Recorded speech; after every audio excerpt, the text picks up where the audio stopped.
ahead, Bill. What? Go, Howard. Fred, the weatherman branch of the SDS seems to be giving the impression that the Black Panther Party is with them. It's chauvinistic and it's custoristic. And when we say custoristic, we mean it's a type of action on the part of a leadership that would lead people into the same thing that Custer led them in. We believe that all action around that weatherman faction is going to turn out to be the little bighorn. And we're not getting involved in any little bighorns in the city of Chicago. The Black Panther Party intends to support anything that is disciplined, anything that does not provoke violence on the part of the pig power structure, because this is what they want to do. They want to kill some people. And these leaders are nothing but leaders who have custoristic tendencies. They will lead people into slaughters, and we think that that's it's criminal to the people. It's a crime against the people. Cut it for a minute. That's real good. Now I want to put it just one other way. I'm going to ask you, why don't you... Go.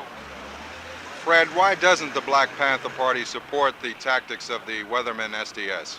We don't support those tactics because they are acts of provocation, and they're acts that the pigs, the policemen in the city enjoy. They're doing just what the police want them to do. Our actions are just the opposite from that. We are educating the people to the wrongs that the pigs commit to the fascists around the country, and I think that's the proper way to do the thing. Has the weathermen tried to curry favor with the Black Panthers? Right, we've had several discussions with the weathermen, and we've tried to talk them out of a lot of their anarchistic demonstrations that they have planned here. We tell them that we don't believe in demonstration for the sake of demonstration. We believe in demonstration for the sake of education, and we still go on that basic theory. We believe that people need to be educated if we're ever going to defend ourselves against the fascism that's running rampant in the United States of America and all over the world today. How violent do you think the weathermen are looking to become? I don't think it's really a question of violence. I think it's a we call it muddleheadedness. You know what I mean? I think how muddlehead will they become is the question. How masochistic and anarchistic will they become? You know what I mean? How much will they enjoy seeing people slaughtered in the streets before they come around and get them a plan of well-disciplined, well-organized type of education and demonstration where the people can be saved. We say all power to the people, and all power is manifested in the people. We don't have any people to just throw away and throw their lives away. We think that people that throw the people's lives away in these types of counter-revolutionary folly, those people are criminals and they should be judged as such. And these people that commit crimes against the people should try them and indict them and sentence them. Tell me, Fred, because the Black Panther Party feels this way and because the Panthers have been linked with weathermen through the weathermen, have you tried in any way to dissuade the weathermen to stop them from this kind of tactic? We've talked to weathermen time and time again, you know what I mean, and told them that we thought this was wrong. And let me say this, I don't believe these people I think they're some sincere people, but I think they're a little mixed up. That's why I be very careful about the word I use. I try to use words like muddle-headed, you know what I mean, and scatterbrains. That's what they are. They're some young people who really have some revolutionary fervor, but they don't know how to direct that fervor. So what we're going to have to do is try to rechannel that into some type of revolutionary discipline. I think if anybody looks at us, we're an example. We try to set examples for the people. The Black Panther Party is the most disciplined organization in the country, and the pigs still attack the Black Panther Party office. So that shows that we're still doing something to the power structure, but we don't have to do it in a way where we put people's lives on the line. That's not necessary, and we try to tell them that. Okay, tell me what else you want to get off your chest. I'd like to, there's one thing that's very important to the people, that they see that so-called trial at the federal building is nothing but what I call a hecatomb. It's a public sacrifice where they're slaughtering the leaders of the people, and the only way we're going to stop that is the people resist that, you know what I mean? Because it's not a question of non-violence or violence, it's a question of resistance to fascism, a non-existence. And this is what we're going to have to deal with. We're going to have to go down to the federal building and deal with that judge, we call him Judge Adolf Hitler Hoffman, and deal with the Attorney General Mussolini Mitchell. All these people that have these fascist tendencies, they have this society is more technical than the German society ever was. They are going to be a better and more adequate gas chambers, and we've got to be prepared to deal with that. Education is the only way. We've got to educate the people. You got anything else you want to say? No, not particularly. All right. Look, just want to do some... No, the Black Panther Party is not with weathermen. Let me explain very clearly that we believe that action like that is action of insanity. It's not a revolution even. You see, going out in the streets and getting people shot and killed and maimed, that's insanity.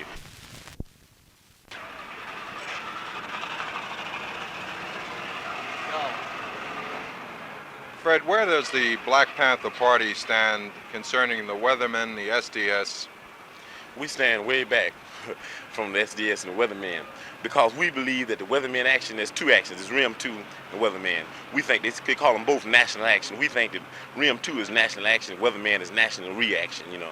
We think it is anarchistic, opportunistic, individualistic, it's chauvinistic, it's custoristic, and that's the bad part about it. It's custoristic in that its leaders take people into situations where the people can be massacred, and they call that revolution. And it's nothing but child's play, it's folly, and it's criminal because people can be hurt.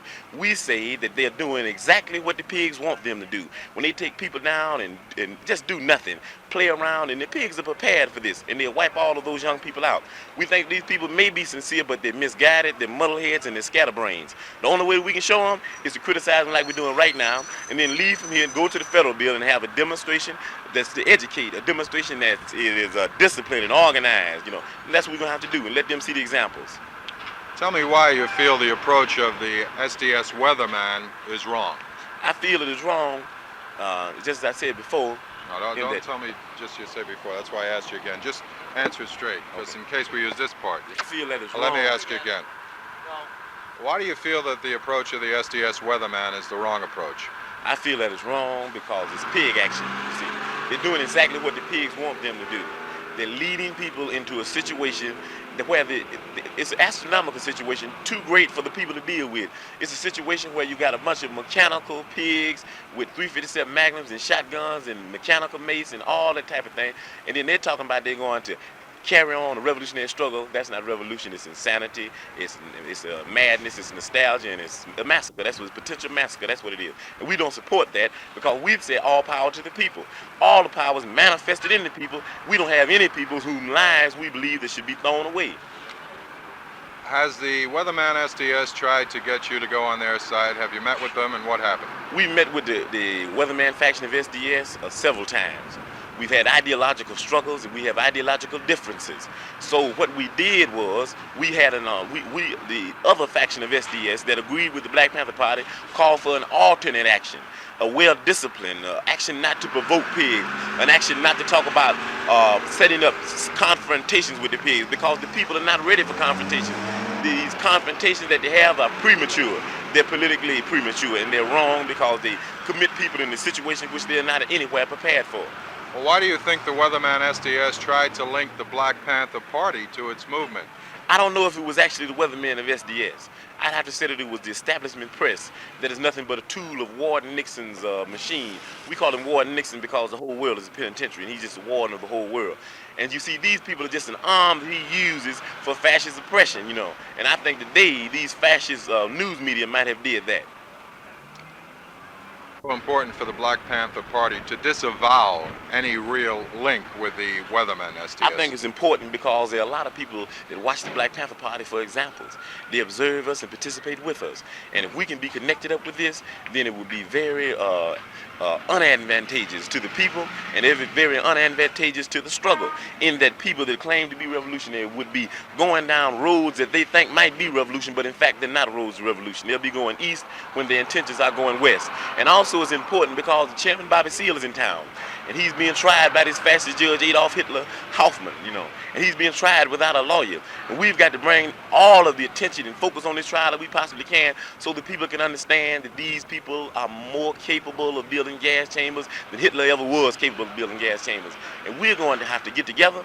We're going to have some anti-gas chamber marches and some anti-fascism marches and some anti-Hitler Hoffman marches and some anti-Mussolini Attorney General Mitchell marches and some anti-Daley and some anti-Hammerhead marches. These are the things we're going to have to do. The people need to be educated. If they're educated, we can resist and we can stop this fascism. Okay. All right. Thanks for giving us the second shot. Okay. Good. Okay.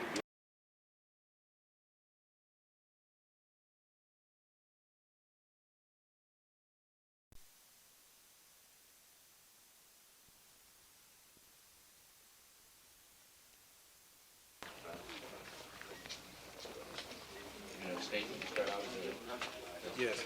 Can you give an estimate about how long it is? About a minute.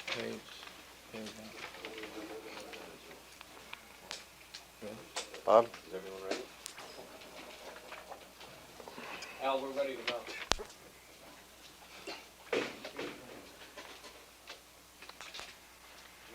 Rolling. Everyone convenient.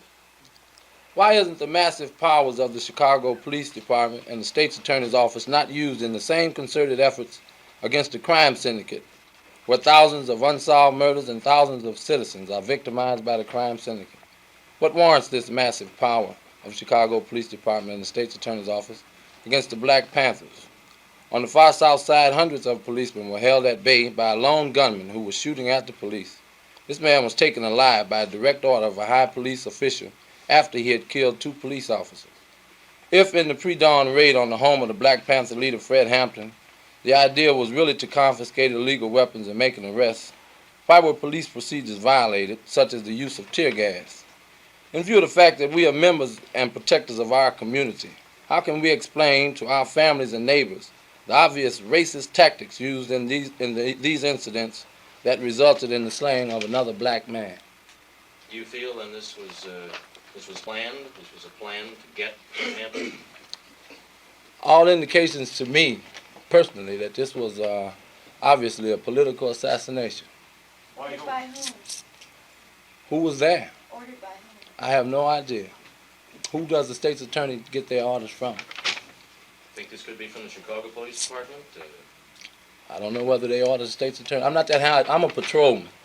I only see, I talk about what I can see for myself. Specifically, what do you see as evidence, as a policeman, what do you see as evidence that Well, this was an from assassination? what I've seen, when we are in the process of trying to serve a warrant on a location where we've gotten information concerning illegal weapons, there's always the thought of preserving life and get these weapons. If arrests can be effected, this is what we try to do. With whatever the means, it has to be taken to preserve the life. One officer did say that they took steps to preserve life, to make sure that no one was injured or wounded. We went to the scene, and at the scene, all of the bullet holes were from the outside in. The powder burns were on the outside of the door. The original report was that the door was broken down. If you go to the scene, the door has not been broken. What about windows that were shot out? The glass was on the inside of the door. If you were over there, you would see that the glass was all on the inside.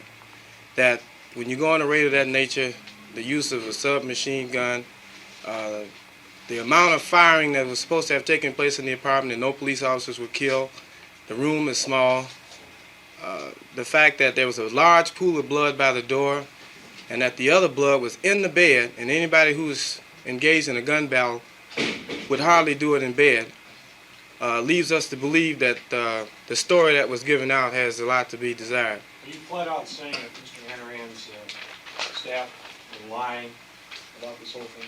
What we're saying is that they were not evidently in the pursuit of normal criminal activity because they wouldn't have used those tactics. What is your organization going to do about this?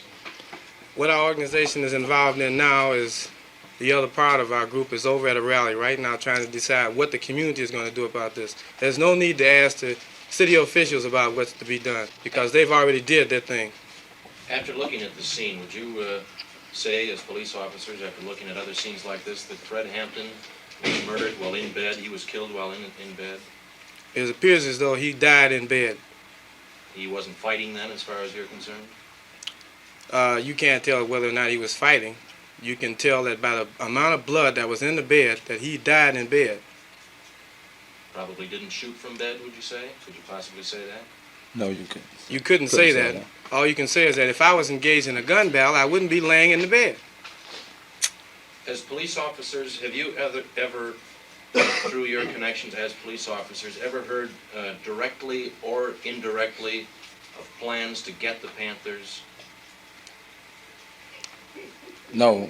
We haven't heard of any plans like that. We only go by what we see. What we can see.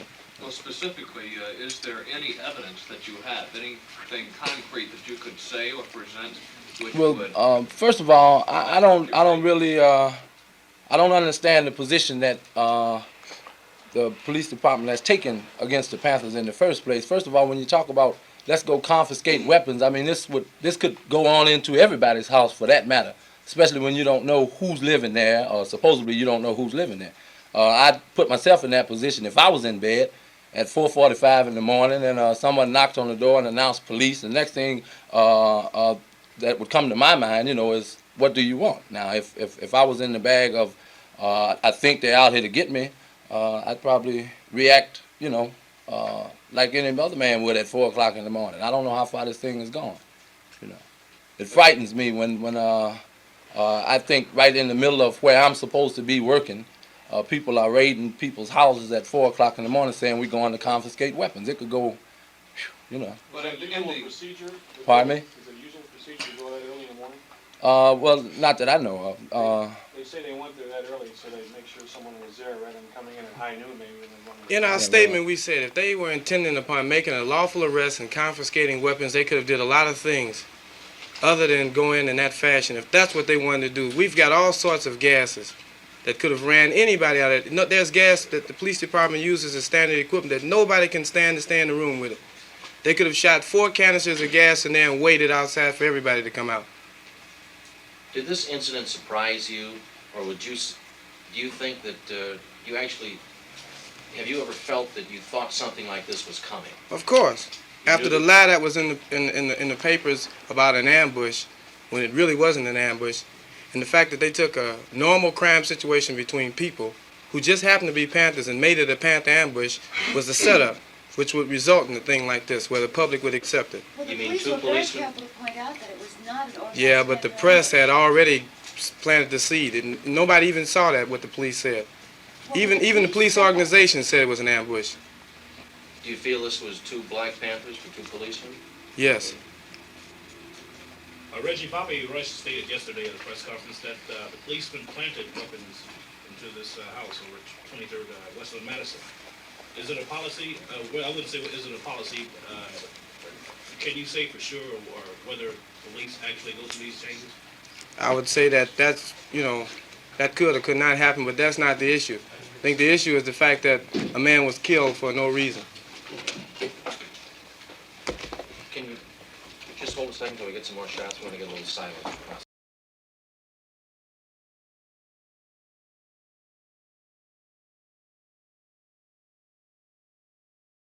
I am personally grieved over the death of Fred Hampton because he was a personal friend of mine. Just a few weeks ago, we celebrated his birthday together at the regular Saturday morning breadbasket meeting. The reports that we have received so far of the shooting and watching the spilled blood in the bed over and against him standing in a window somewhere, there's some conflict in the evidence of just what happened, leaving 2 dead and 6 people wounded. It is nearly impossible that shotguns would have been opened full range at point blank on policemen and none would have been killed. A logical reaction is to demand a thorough investigation of the situation through a community and police inquest into the raid, in the resulting deaths, and an autopsy taken. We notice a qualitative difference between this raid upon black people who are outraged and white people who are. When the white policemen were found to be Ku Klux Klansmen and surveillance indicated that they had an arsenal of guns, as opposed to bursting the door down and having a raid. Through secret servicemen, they were able to capture them and then later get the guns so that the men could be saved, the guns could be confiscated, and the judicial process could be used. There's a qualitative difference between that approach and the technique used in the Fred Hampton murder. This is symptomatic, my charge is, of a deeper problem. It seems now that every other day there is a murder or there is a shootout between the community and the police. Chicago must realize that in Detroit, in Newark, in Los Angeles, in the Crime Commission's studies, that every major riot in the nation has been precipitated, ironically, not by poverty, but by community-policed conflict. Therefore, an urgent challenge of the tremendous racial imbalance that now exists in the police department, a community review board or a civilian review board, so as to save us from moving from civil law to, in fact, martial law. In the Leonard B. Sengala situation, there are questions yet that nobody seemingly can answer. a tremendous gap of time between when the incident was supposed to have occurred and when the warrant was issued, when the warrant was filed and was issued. And right now he has been held in jail as if he were guilty until proven innocent without bail. We challenge a city that is under civil law rather than martial law to make adjustments immediately. And it behooves every person who is concerned about our not living in a military state to be sensitive to these developments. Specifically, what are you going to do, or what are you asking to be done, Reverend Jackson? Are you asking the police department, the city, the state to make an investigation? One, I think that the community and the police need to conduct an investigation, and the community defines who community is. I think that an autopsy needs to be studied. I think the difference between this raid and the raid on the white policemen who were found to be Ku Klux Klansmen needs to be conducted. I think a meeting of some of the black leaders in the city and the mayor and the police chief to deal with the racial imbalance. We have slightly more than 40% black people in the city, slightly less than 22% on the police department, and only one of the top 22 officers, and he's not in a decision-making position. We should have at least 1/3 of the law enforcement officers in the city, and if there were as many black police in the white community riding two in a car with shotguns visible as there are in the black community, then you would have just as much reaction in the white community from young white men as you do in the black community from young black men. Reverend Jackson, Black Panthers have charged that the authorities are out to break them up as an organization. Do you go along with that? I think that what the Black Panthers represent is what there's an intent to break up. And what they represent is expressed in part in two aspects of their program. That first part of the program being that black people who are militarily dominated by an outside police force, that is, people who are not their neighbors, people who are not their peers, are imposing their will upon them. In other words, people in Gage Park and Cicero would not stand for black police to be 60 or 70% in that area. And that when blacks, you go to traffic court on Monday morning, and we're 1/3 of the city, and yet we're 96% of the traffic court. So they are against that. And much of the city's revenue comes from finding us in that way. Their second program has to do with feeding hungry children, and to challenge a city this abundant in wealth to feed people and show the contradiction between the greedy and the needy means that a certain principle is being raised that is to be destroyed.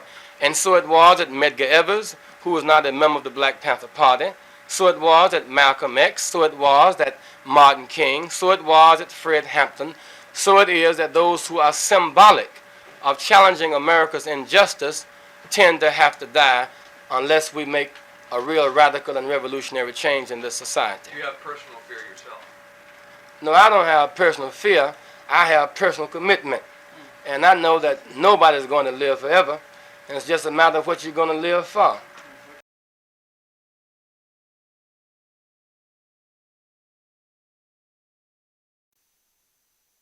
These are the same type of tactics used by Hitler in his fascist Germany.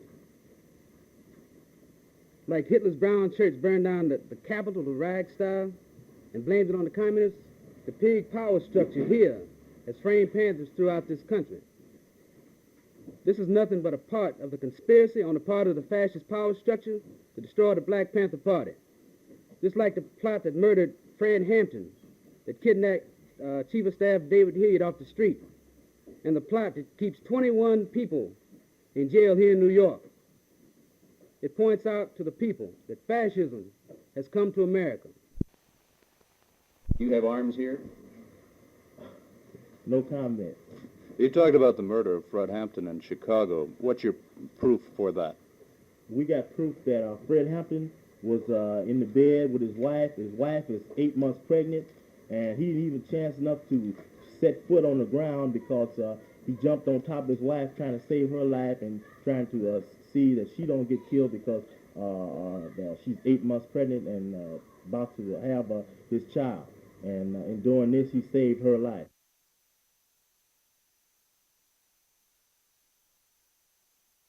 Are you saying that what you call the conspiracy nationwide to destroy the Panther leadership hasn't worked? No, it hasn't worked and it won't work. You see, you can kill a revolutionary, you can lock him up, but you can't kill what's in the hearts and minds of the people out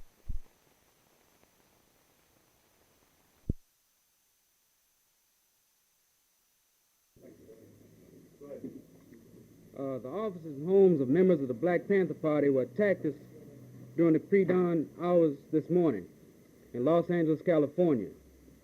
300 pigs vamped on the office. Are you charging that there is an organized conspiracy to kill leaders of the Black Panther Party in the United States? I think it's been shown. You weren't a witness to what happened in California. How can you be sure that the police marched in as you say they did? We have reports. Have you been in contact with the people in California? That's right. What did they say? They said 300 pigs vamped on the office this morning, and the office was protected because it was invaded by foreign troops. The wire reports indicated that the police had a warrant to search for weapons, which indeed were inside, that the Panthers threw hand grenades at the police, and that it was to search for these weapons that the police came there. Well, this is another thing. The mass media reports what they want the people to hear. You're controlled by the power structure.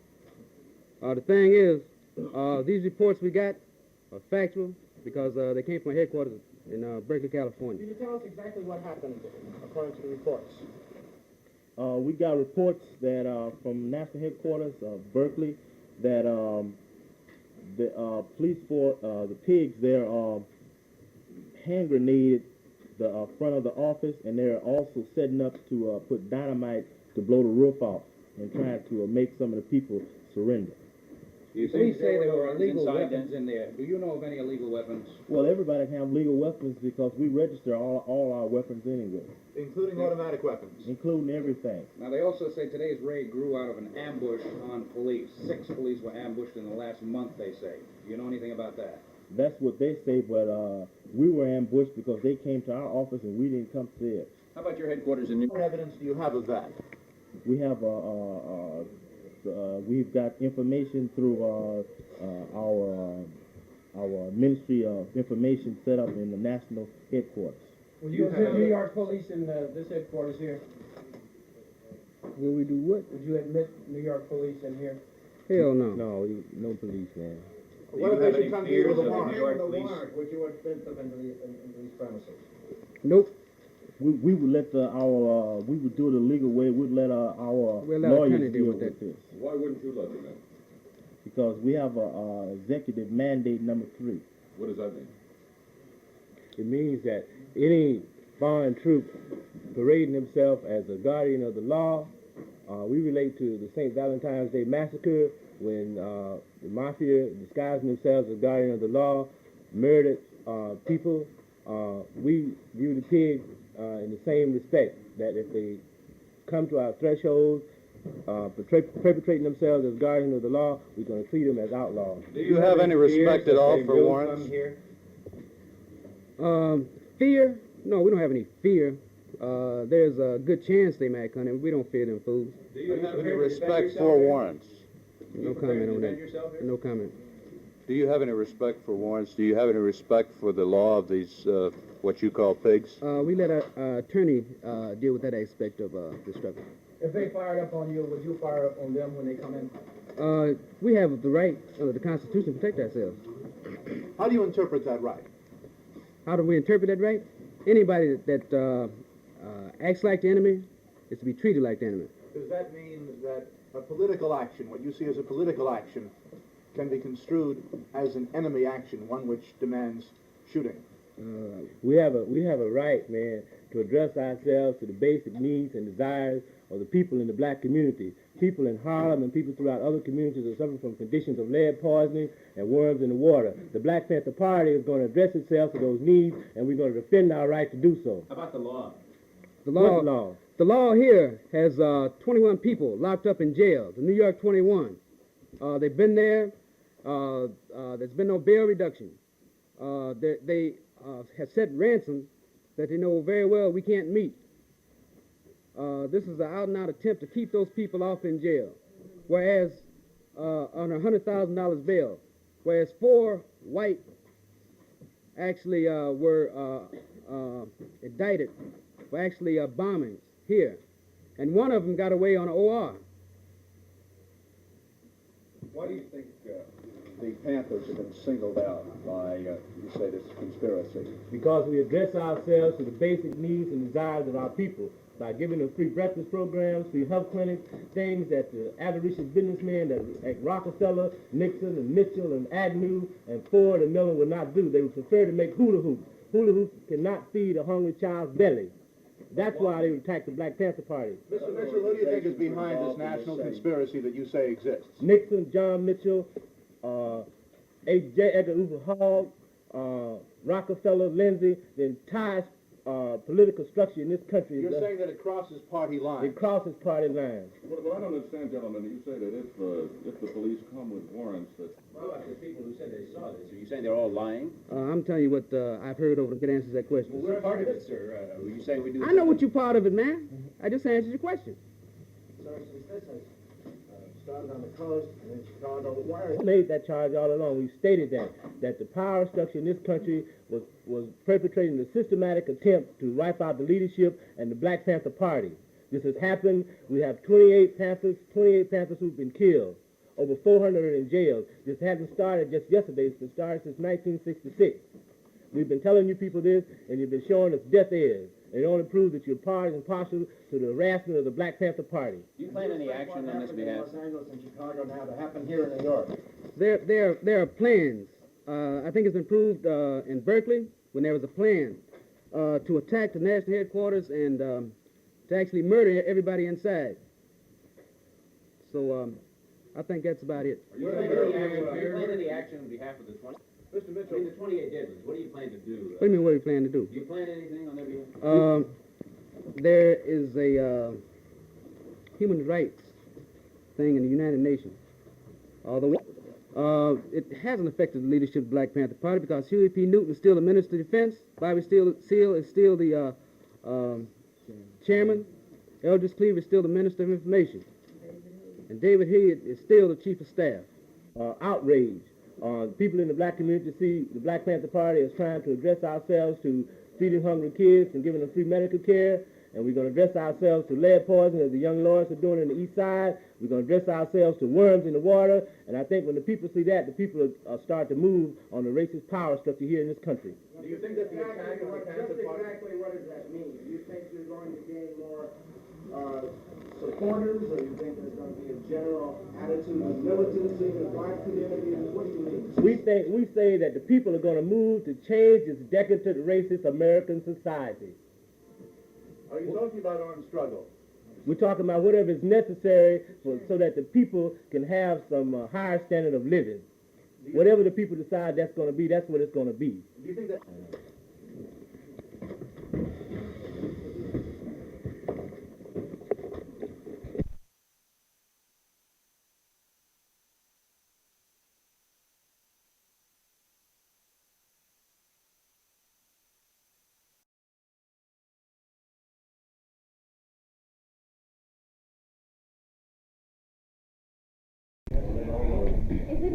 Okay.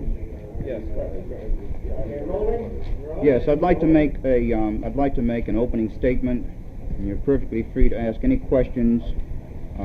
The statement is as follows, and you may have copies of it. I am sick of the continuing slaughter of young men, young black men, and any others in the streets by lawless police who seek to justify their savage actions with the charge that black youths are murderous animals. I quote. Now this, to me, contemptuous answer to the just outcries of the black citizenry is not valid, and thus it constitutes a false and inhuman reasoning which can only serve to perpetrate an outbreak of more of these legalized murders, which in my judgment have brought this country to an era which is equal to the worst period and most barbaric societies in the history of the world. If the sober-minded leaders of finance, industry, and government are not willing to undertake measures to assure justice for all people without respect for color and other irrelevant considerations, whether they be accused of something or otherwise, then they will have to prepare themselves to see threatened communities begin to exercise their ultimate responsibility for the well-being of its citizenry. And I think the implication here is quite clear, at least it ought to be. And I do not think that it ought to be defined as an invitation to violence. The plea that I am making here, and the plea that I have been making ever since I've been trying to talk to people, is for a cessation to the kind of violence that is disgracing this country, and I think degrading all of the individuals who are part of the country. And it's times like these, characterized by increasing violence in the streets and rising crime that is stimulated by deplorably intolerable social conditions, that all Americans, including black Americans, will be forced to provide the means of protecting their own homes and their loved ones against flagrant violations of their civil and human rights, even though these violations may take place through some kind of so-called legalized criminality. In the home of the late Fred Hampton, looking at the bullets, or the bullet holes rather, looking at all of the evidence available to me, this is why I came to the inevitable conclusion that what was stated by the police and by Mr. Hanrahan could not represent all of the facts. Consequently, what would an investigation actually prove that we don't already know? The combination of physical, psychological, mental, and educational deaths endured by an increasingly larger number of black youths each year leaves no alternatives except a solution or solutions that guarantee new means of ensuring survival. I think that it has obviously come to that. And although all institutions in the black community must now begin to engage in this, business, educational, and social institutions, I feel that Malcolm X College, as a center, if not the center, for black cultural thought, intellectual leadership, and community development, must seek to lead the way toward developing a workable defense for black people. Therefore, in February, we will take the next giant step toward creating the most relevant educational program of collegiate status in America. The Malcolm X College program will not, however, limit itself to the furtherance of the education of the high school graduate, but will be concerned with the full range of educational and motivational needs of the community. This is the only way in which we can eliminate some of these almost insoluble problems that are plaguing us to the point of veritable genocide. Emphasis will be placed on the development of strong, black, revolutionary male leaders who can dedicate their talents effectively in every area of human endeavor with a prime commitment to solving the problems which have so long plagued the powerless people of the black community. And I might add, the powerless people of all communities, because I am not a racist. An all-out effort will be made to develop the intellectual and leadership potential of many of our black males who are presently locked away in prisons and in our prison through our prison annex programs.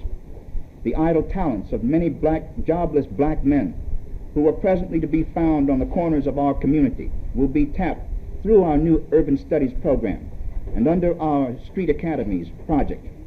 We will be encouraging all the members of our community to think in terms of becoming what's needed in the community in order for the community to be complete, and in order for the community to defend itself, and in order for the community to control its own destiny. And I think that this is a rightful objective for any group of people, to think in terms of becoming urban planners, electrical, mechanical, automotive, and aeronautical engineers, biologists, nuclear scientists, physicians, teachers, and even military experts. All of these in preparation for a future that promises that we will be able to stand up entirely on our own, or resign our community, if we don't do this, to either annihilation or an eternity of fear and bondage. The kind of fear that one feels expressed within himself in the city of Chicago every time he walks out into the streets. Because I'm a black man, when I walk through a ride through the streets of Chicago, I ride with a feeling of fear as to what might happen to me next. And I've had enough examples of what can happen to me to make me understand that my status as president of an institution and my status as an educated person who has met the qualifications for full membership in this society will not stand me in any kind of stead if I am threatened in any way, that I will be seen first for what I am first, a black man, or in the eyes of the person threatening me, just another nigger. And I'm come to the point in my own life where I feel there has to be a unity in the black community. We have got to discontinue the practice of the past that enabled the present system of education to make a person so white on the inside that he was glad to abandon his black brethren and ally himself in many instances against his black brethren, you see. And I am saying that I just cannot any longer go along with this kind of system. I think that the only way the black community is going to be able to resolve its problems is to express its own determination and to have its own leadership, speaking in the language that the community can empathize with, express what needs to be done. And I say that we are not, I think that people get greatly confused and they get upset, especially white people get upset, because there is no longer a docility in the way that the expression of the Negro plight or the black plight is expressed by people like myself. And I see no reason why we should have to continue expressing it with docility. I see no reason why we should not reflect the same kind of arrogance that's expressed toward us. Because at this point, I think that we ought to, in the words of Patrick Henry, take the position of give me liberty or give me death. And we ought to be willing to stand up as proud men, filled with the dignity that I think that our heritage has imbued us with, demanding that America give us the rightful share that we ought to have in the resources that are very plentiful in this country. It means that nobody is begging anybody for anything, and nobody is praying that anything come about. They are simply saying, let us know what the resources of the community are, let us determine what these resources are, and then give us a chance to work together in our own way to develop the kind of community that we can take pride in. And I would hope that you have any interest, if you have any interest, any humane interest in the preservation of the human race, that you also would take pride in, because it would be a good community, a human community. Dr. Hurst, how do you reconcile this with your reported statement that you want to teach training and arms to your students and form a black army? Well, you see, it may be. I never thought that I'd find myself on the same side of an issue with the Honorable Vice President Agnew. But in this instance, I find myself in just that position. It is, to me, intolerable that the press, and unconscionable that the press would deliberately lift statements out of context. Now, I am not compromising, and I want to make that very, very clear, that I am not compromising. I do believe that black people in the United States are going to have to exert every means within their power to bring about a condition of justice and equality, as I think is their right as citizens in this country. But we said we are going to, I said in that interview, or rather in that statement, that I was sick of certain characteristics in our community, and I know that most of us are sick of them, and we're going to move immediately, beginning today, to eliminate those. We know that no strong people can be pot smoking, and we know no strong people can drink liquor and get their minds clouded and be able to think their way out of a problem. We know that you cannot be wasting time playing cards when there are brethren in the streets who are dying, when there are children in the streets who are starving to death. And we are saying that there's going to be a new kind of dedication to the liberation of the black community, the one that precludes this kind of activity. And I am saying that I will do everything within my power, and I know that the young black people of this college and this community are with me to do what is necessary to lead young black people away from this kind of path into a path that will help them to become constructive members of the community, not for the aggrandizement of the white community, but because we've got to have. Doctor, I'd like to ask you a question. Let's get this point cleared up. Go ahead. Doctor, would you clear up what you meant to say about teaching, arming the community and teaching them how to use guns? Did you or did you not say that? And is this part of your plan? Well, let me answer you in this way, that I said that we are going to have to help the black community learn how to defend itself. Now, the interpretation that is generally put on this, because of the mentality, the racist mentality that exists here in the United States, is that we're talking about guns. Well, it sounds awfully silly to me to talk about a few people running out with a few pistols, with the comparative firepower of a water pistol going against the military might of a nation like the United States. This would be silly. This is why riots in the past have been silly, and it's unfortunate that the benefits of those riots have not gone to those who actually participated in them. But I could not agree with riots because I think that this does not even begin to resolve the problem. When we talk about arming a community, we're talking about providing that community with the intellectual and other related resources that that community must have in order to preserve itself. It seems to me that this would be a logical deduction on the part of any right-thinking people. But unfortunately, we have the fear purveyors, and we have those who would like to say, you see, this is not the way it is. Black people are a proud people, and this is the image that we want to project to others. We are a proud people. I am proud, and I hope that the students who are a part of this college are proud.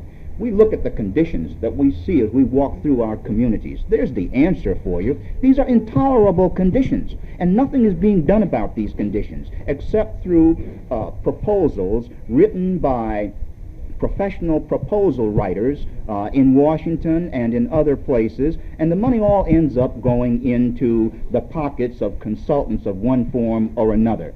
And we're saying that this is another way of perpetuating the myth of black inferiority. Because if you expend all of these funds and you execute all of these programs and the net result is nothing, then you're in a position to say, we did everything we could for them. And you see, it contributes to that Jensen myth of inability to do anything with young black people irrespective of the measures that are taken. And this is the kind of myth that we have to destroy. But the only people who can destroy it are black people, because they're going to it can only be through the leadership of black people who are capable. We have a collegiate institution here that has a tremendous potential before it, not because it attempts to emulate institutions such as Harvard or even the state universities that are a part of this country's educational system, but one that is tailored to the needs of the kind of community of which it is a part. We have a black community in Chicago that I think exceeds 1 million. In fact, it might even run as high as 1.5 million. Now, the total number of students in college, black students in college in this area, is 9,000. That's part-time and full-time. I would dare say that the actual number of full-time black students in the Chicago area is less than 4,000.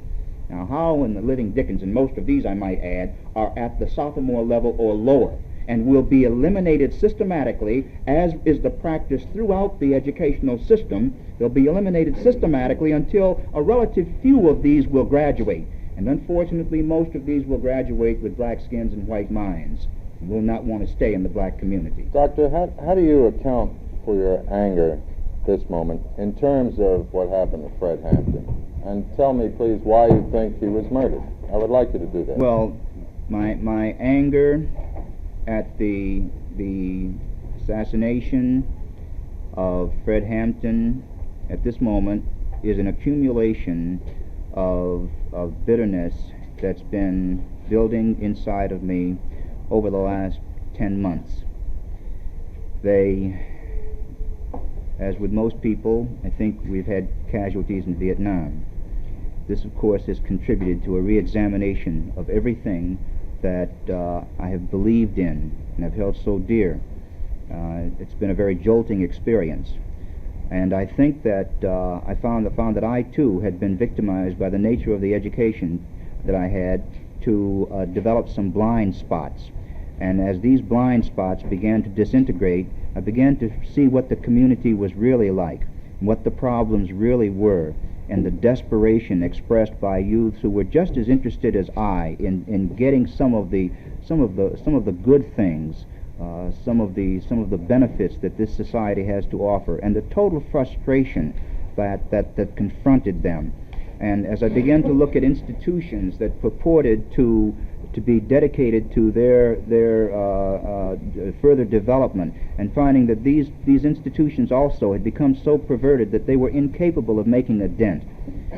Now, it's my feeling that the answer to revolutionary change, the road to revolutionary change, can be through education, but not through the kind of education that we have in the institutions as they exist now, but a relevant education, a real education. Why do you think Fred Hampton was murdered, and what do you think should be done about it? I think that Fred Hampton was murdered because he had developed as a political threat. Now, the nature of this political threat, I must admit, is something that is at the moment beyond my comprehension, something that I feel deserves far more study than we have been willing to give it in the past. You see, in the past, we've been encouraged to turn our backs on the Black Panthers and to ignore them and to pretend that they were just, quote, another group of hoodlums. Well, this is not true. I'm convinced of this now. But I must say that I am not prepared at this moment to deal with the ideological intricacies that underlie this particular situation. I do know that it's very peculiar to me that a man could plant a bomb in a downtown store and threaten the lives of countless numbers of people, and then face the pleading rather than the bullets of police as they entreated with him to come out and give himself up. Well, if it were felt that there was some kind of stockpiling of illegal weapons in Mr. Hampton's and Brother Fred's home, then it would seem to me that those who were conducting the raid would have given them an opportunity to come out peacefully rather than immediately breaking down the doors. I'd like an explanation of this. Why? It seems as if they came with the intent not of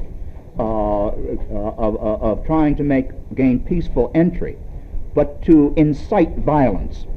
The police story was, Doctor, that they announced themselves as police officers, and their response was they shot them with blast, and that's why they came in firing. Well, you see, but they very easily could have used what they normally use when they really want to gain peaceful entry, a bullhorn, and simply announced that they were outside and invited them to come out, and then entreated with them as they usually do. I think there was something that happened in Pittsburgh the other day involving a white criminal that exemplifies again what I am saying.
No, that is not racism. That is a fact.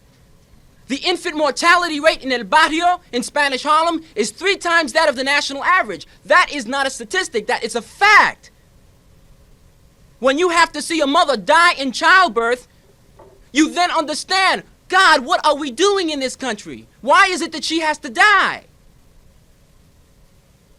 When death becomes close to you, when you see Fred Hampton killed in his bed, and people say, well, we'll have to decide in court whether or not he was killed in his bed or whether or not he wasn't, when it was clearly, and the head of the Afro Policemen's Association in Chicago even has admitted that it is plain murder. These are not abstractions, people. These are facts.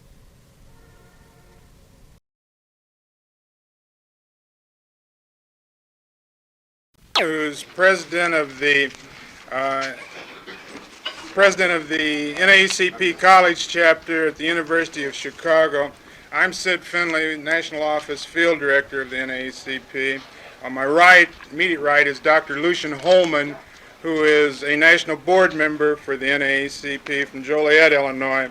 On my extreme right is Mr. Edward McClellan, who is the Urban Program Director assigned to the Chicago NAACP branches by the National Office of the NAACP. First thing I'm going to do is read the statement twice, then give other people an opportunity to speak at the front table, and from there, questions. We of the NAACP are deeply and alarmingly concerned about the facts surrounding the tragic deaths of Fred Hampton and Mark Clark on December 4th, 1969. Even to the casual observer, the many contradictory statements evident in this entire matter leaves one confused as to exactly what has transpired, particularly the black community. The more facts that are brought into prominence causes for increased frustration and anxiety by the massive Negro community. Present do not permit the outright murder of human beings, nor do we pursue a philosophy that people should go unpunished when laws are broken, and it is this matter to which we address ourselves. Mayor Richard Daley and Governor Richard Ogilvie to immediately have investigative teams clear the air with a thorough investigation and perusal of the facts. We want the results of those investigations made publicly known in the same fashion that disturbing facts of recent days have been publicized. Good, bad, or otherwise, we of the NAACP want the truth to be known. In addition, we of the NAACP are also considering the possibility of appointing a statewide team of our own to pursue this matter in an investigative fashion. Is there anyone that wants that read a second time? Sir, could you read the text of the telegrams to whom it was sent, please?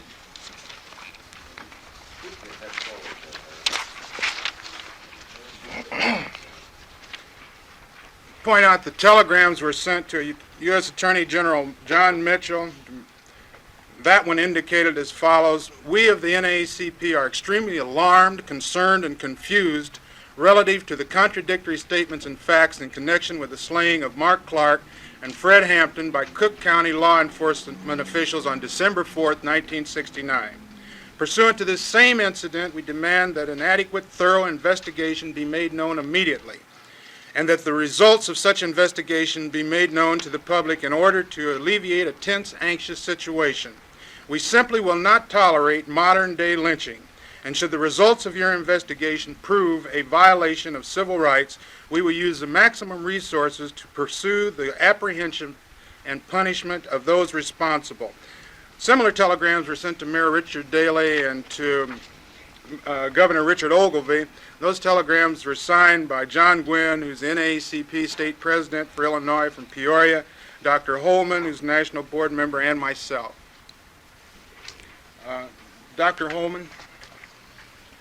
I've been in the organization for almost 30 years, and during that period of time, probably one of the most talented individuals that we have ever had in this area was Fred Hampton. I worked with him in Maywood when we were having problems over there in the school system. And I can't help but feel, and I get a little kick out of the movement made by the people of Maywood last night. As far as I'm concerned, the people of Maywood, along with Sheriff Woods, the local police force, and the school system, probably had as much to do with his eventual death as the alleged police who performed the deed that they did the other night on him.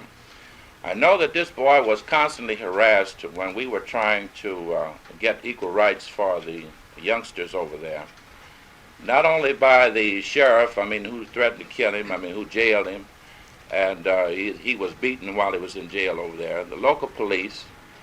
Also during that time, the Commission on Human Relations and no one else offered any help. The NAC was pretty much by itself.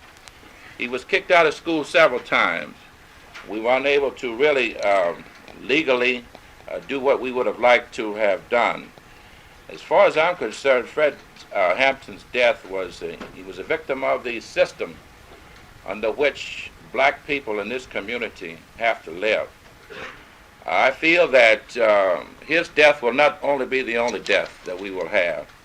It seems that every time we developed a leader of some caliber, regardless of whether he is black or white, someone manages to do away with it. Now, I feel that this thing now is really being blown out of proportions. If the city was really concerned about it, and I think this fact was pointed out by McClellan here, why hasn't the place been sealed off? Why haven't a number of other precautionary measures been taken? I can't help but feel that many young people, I don't blame them for the feeling that they have. Perhaps during my 30 years of being in this organization, had I come up the same time that Fred Hampton did, I probably would have done the same thing. I don't feel that everything that he said or did was justifiable, but I could certainly understand. He was a product of the system, and I think that Maywood, as far as I'm concerned, will live in infamy just the same as any other city, because they developed the background, as far as I'm concerned, that helped contribute to his murder. Edward McClellan, who is the Urban Program Director for the Chicago NAACP branch. Could we have him switch? Sure. With you, please? Thank you. Ladies and gentlemen of the press and the citizens of this community, we look upon this incident with very grave concern as it relates to considerations of law enforcement. Certainly we would be concerned at a national level for the funds that are spent by the people of this community as well as the people of the United States, that if in fact we are receiving hundreds of thousands of dollars, and we are, for the purpose of training our law enforcement agencies, then perhaps these should be stopped until such time as these agencies can comply.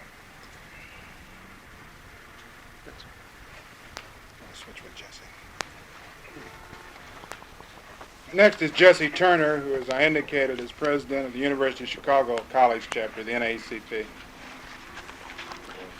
We deplore the recent murders of Black Panther Party leaders Fred Hampton and Mark Clark and the shooting of 4 other members of the Black Panther Party. We cannot remain silent while the lives of our brothers are wasted. There can be no justification for these killings. A warrant to search for weapons is not a warrant to kill, but police apparently have an unwritten warrant to kill blacks. If the police were refused entrance to the apartment, they could very well have used tear gas. If these men had been white, they would very well have used tear gas. Had a white person convicted of murder occupied the rooms, they would have used tear gas. However, a black person who is only suspected of breaking the law is already guilty in the eyes of these policemen. For him, they are judge and jury. But what do the lives of a couple of blacks mean? And are not blacks who are brave enough to challenge the system marked men anyway? Fred Hampton and Mark Clark deserve death no more than Martin King, Medgar Evers, and thousands of other blacks whose names are unknown. As black youth, we find this act particularly outrageous. We know only too well that it could be one of us who lies dead today. it may well be one of us who lies dead tomorrow. Fred Hampton and Mark Clark were murdered because they tried to obtain freedom and justice for blacks, no more, no less. We demand that those responsible for this horrible deed be brought to trial. We have little faith that they will, for few men have ever been brought to trial for killing blacks. We call upon those who love justice and freedom to join us as we rededicate ourselves to obtaining freedom and justice for black men and women. We are on the case, and we will stay on the case until this job is done.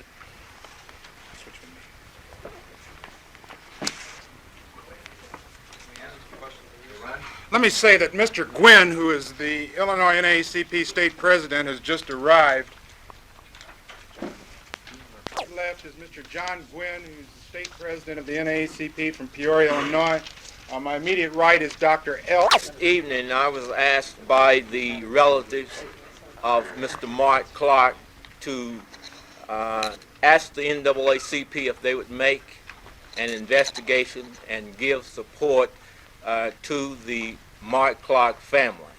Now, the NAACP statewide is somewhat disturbed over the matter in which Mr. Clark was shot.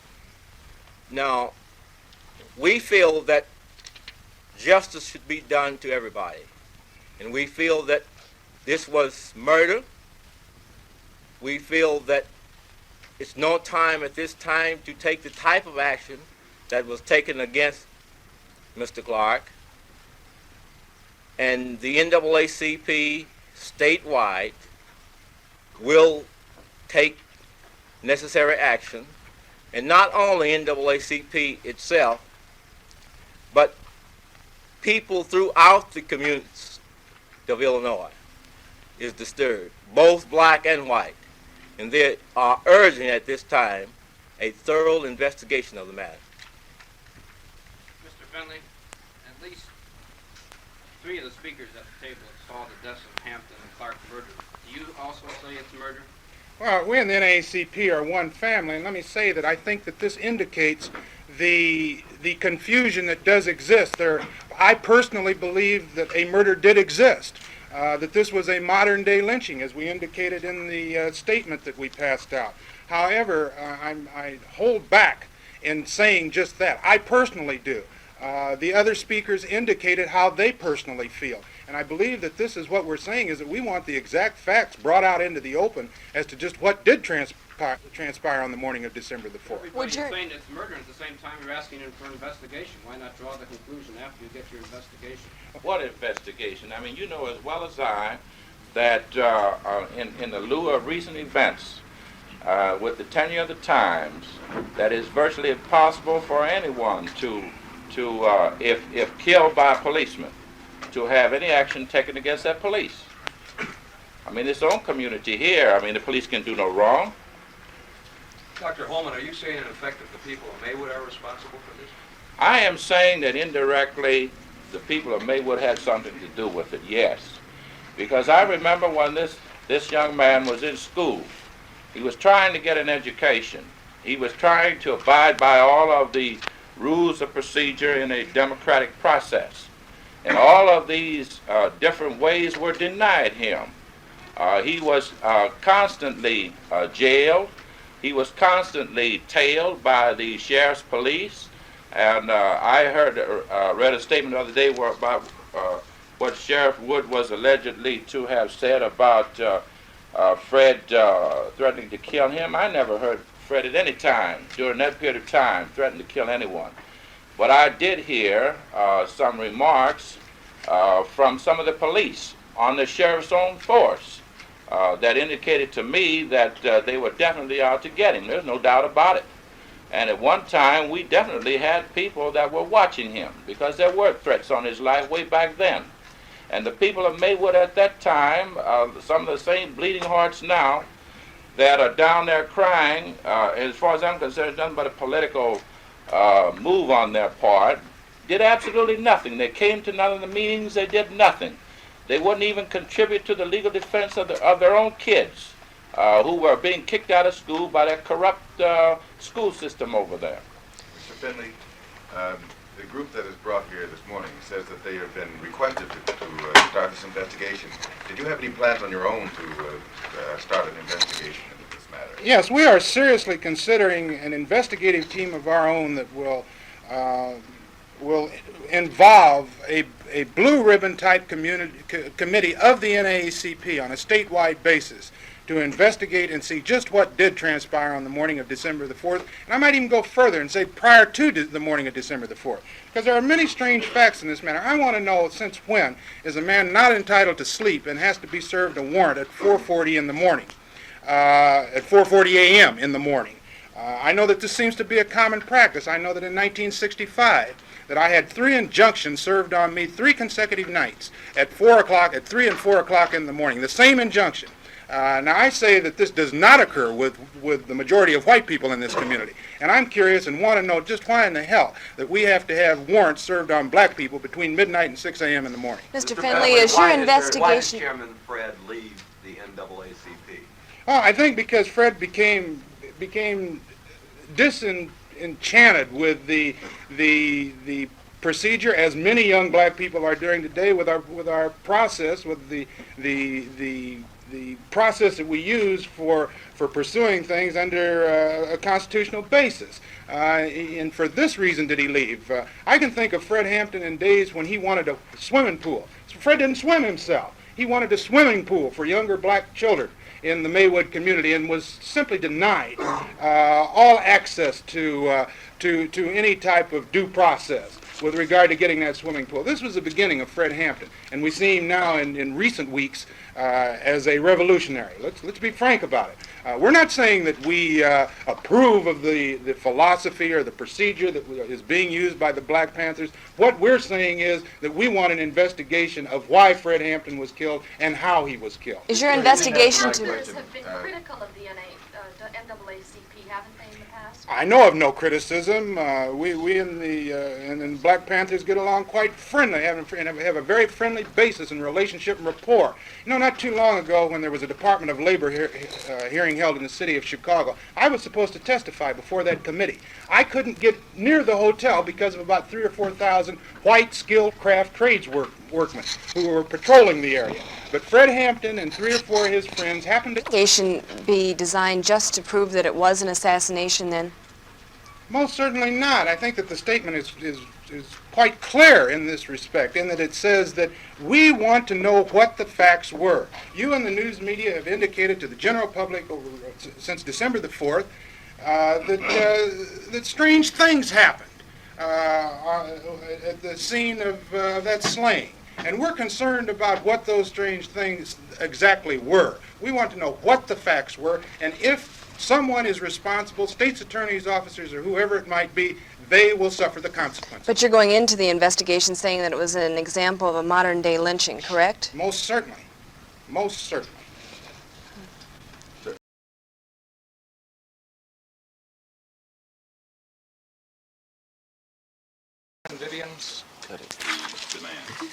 I think 2 or 3 things that must be understood is that what happened before the knock on the door of Fred Hampton's apartment is more important than what happened after the knock at the door. One way that the white community has always, and those racist institutions in particular, have always tried to offset black demands for justice is to talk about particulars instead of talking about the total context in which an act is set. They knew the psychology of the Panthers before they knocked on the door. They also could have lobbed in tear gas rather than to come in and to murder our young men. I'll give you an example of what I'm talking about. Is that a white man, an ex-Marine, had a cache of arms, fought with the police for 2 hours, shot 2 of them, yet at no time did the police rip that apartment door down. At no time did they run in and fill him with pellets. they simply continued to lob tear gas until he had to come out. Shows you the humane treatment of a white man and the unjust treatment of black people. Furthermore, we feel that this was more than the normal racism, but this is a calculated attack designed to kill and destroy, and part of a national attempt. For the very next day, we saw it in San Francisco. Any investigation that takes place must not start with the knock on the door, but must start before then. Everything that's important happened before then, in terms of police attitudes, the racism of this nation, the repression, the motivations of a man like Hanrahan running for political office and with political ambition. We must deal with the malfeasance or the misfeasance of Hanrahan. Could I just get one thing straight, not being from Chicago? This group is the United Front of Black Community Organizations. The group voting press conference? A group of organizations so broad that they think of themselves as United Front have asked the coalition to be the enabler for the program. And this is the United Front, or this is the coalition? Any other questions?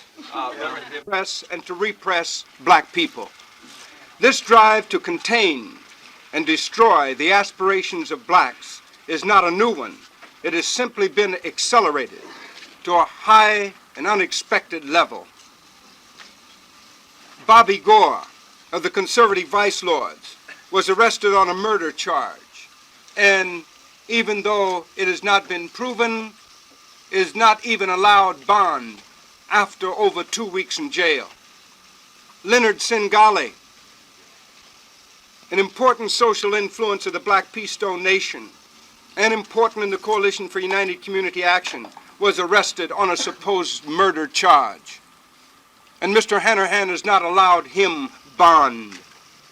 Jeff Fort of the Black Pea Stone Nation was arrested again, and this time on charges of obstructing police officers and for mob action. And the headquarters of the Black Disciples Nation was raided by police again without warrants and with high officers sitting outside in a limousine. And then this entire city knows the obvious of this campaign of oppression. Fred Hampton, chairman of the Illinois Black Panther Party, and Mark Clark, a Panther leader from Peoria, were killed in a manner which indicates that they were targets for elimination. We see these atrocities not as individual or isolated incidents, but as a calculated pattern, a conspiracy by the forces of power in this city to crush the black drive toward liberation. We recognize that the most likely targets are those blacks who are in positions of leadership because they represent the greatest threat to both the visible and the invisible forces of the political and economic empires of Chicago. Ironically, the poor and the most defenseless black is equally victimized. Black people, or Negroes in the middle range who prefer to cooperate with the power elite, that no matter what a man thinks or feels, he should not be murdered in his bed for thinking and feeling this. That there are certain rights that must be respected, whether a man is black or white, rich or poor, whether he is radical or reformist. And we have seen that kind of understanding of the American reality trampled upon. And what can happen to a young black man named Fred Hampton can happen to any black or white man in the next few years if we allow forces like Mr. Hanrahan to be in charge of official departments. And so in this united stance and concern with such an important issue, the following plans will go into effect immediately. The United Front of Black Community Organizations has contacted Attorney Charles Gary of San Francisco, attorney for the Black Panther Party, and advised him that we shall join him and send representatives to the United Nations to charge the United States with plotting to eliminate the Black Panthers and with committing acts of genocide against all black Americans. Attorney Kermit Coleman, director of the Ghetto Program of the American Civil Liberties Union, and Alderman A.A. Rayner have been appointed as the representatives to go before the World Court of the United Nations in behalf of Chicago's black community. 2 black journalists have also been appointed to accompany them. Secondly, black nationhood. Black investigation. An investigation into the killings of Fred Hampton and Mark Clark is already underway. And this investigation is being conducted by black investigators, black criminologists, lawyers, and other professionals who will constitute the best available expertise recruited from throughout the United States. And this investigation is being underwritten by a grant of up to $20,000 for the Center for Black Strategy. Report from this panel will be considered by the black community as the official report on the raid on Fred Hampton's apartment, the arrest of Black Panther Party members, the arrest of members of youth nations, and any other connected events which may come to the light as a result of investigation and inquiry. The black community is more concerned about what happened before the knock on the door than what happened after the knock on the door. The Black Tribunal, a continuing black tribunal, will be convened to try Negro judges, policemen, politicians, and any other individuals who have been and who are presently cooperating with the forces of power in this city, to the detriment of black people. The implementation of these trials and their results will not be discussed at this press conference. We're giving notice and will not answer any questions regarding this plan. Black Watch. A Black Watch is being organized so that black Chicagoans will be mobilized to watch, to scrutinize, and observe all policemen whenever they enter the black community. Black people will be advised in our own way how they can keep a check on the activities of policemen, so that never again can such an atrocity as the military assault on Fred Hampton's apartment take place. A black foundation for the black community. United Front has commissioned the Coalition for United Community Action as the enabling force behind these edicts, and proclaims that it will not only retain and maintain the usual techniques for survival, but will join these techniques with the new logistics for liberation.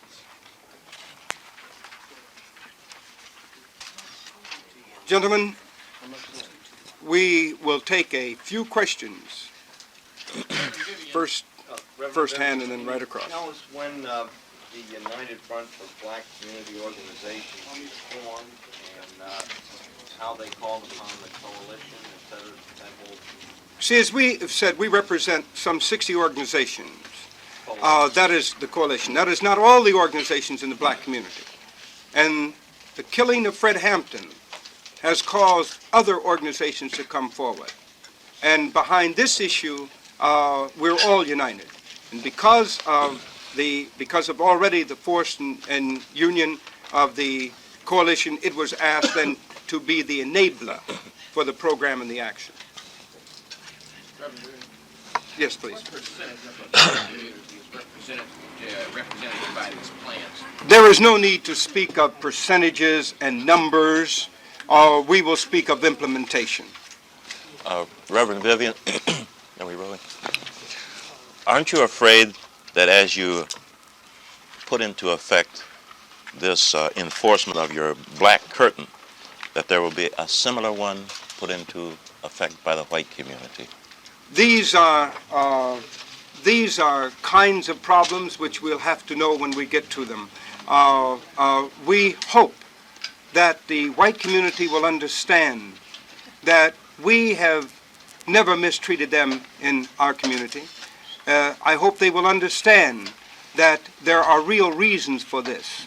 For there were not only policemen that were involved in the murder of Fred Hampton, there were other white persons within the structure that were involved in that murder. There were business trucks and so forth that were used. It is a matter of trying to protect white people at this time of emergency, who find themselves in the black community at this moment of anger as much as it is for any other reason.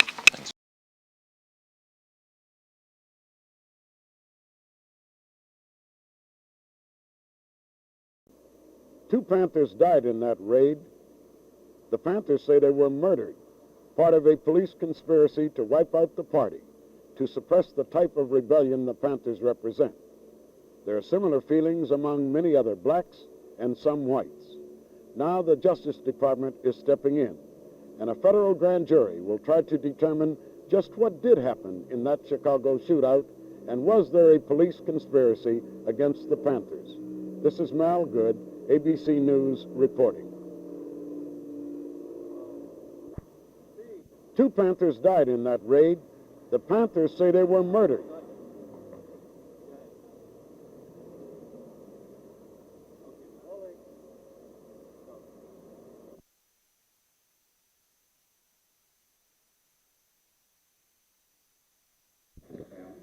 Don, what are the Panthers? What is their philosophy? What are they doing? Well, the Black Panther Party is a revolutionary political party. The primary objective of the Panther Party is to establish revolutionary political power for black people. Now, our 10-point platform and program states, number one, that we want freedom. We want the power to determine the destiny of our own community. Point number two, we want full employment for our people. Point number three, we want an end to the robbery by the capitalists of our black community. Point number four, we want decent shelter fit for human beings. Point number five, we want an education that exposes the true nature of this decadent society. We want an education that teaches us our true role in this society. Point number six, we want all black men exempt from military service. Point number seven, we want an immediate end to police brutality and murder of black people. Point number 8 and number 9, they go together. We want all black men held in federal, city, state jails and prisons to be freed. And number 9 says that we want all black people, when brought to trial, to be tried by a jury of their peer group, as guaranteed by the Constitution of the United States. And peer is one who comes from the same economic, social, environmental background. At the present time, we're being tried by all white class juries that have no understanding of the average reasoning man in the black community. Point number 10, we want land, bread, justice, clothing, housing, and peace. And as a major political objective, United Nations supervised plebiscite to be held throughout the black colonies all across Babylon, that only black colonial subjects would participate. This would be to determine the destiny and the will of the black community as to their national destiny. When you say Babylon, what exactly do you mean? This society and the people being misinformed and being given misinformation from the ideological servants of the fascists, the news media. See, the people are confused. And we equate that to the Tower of Babel.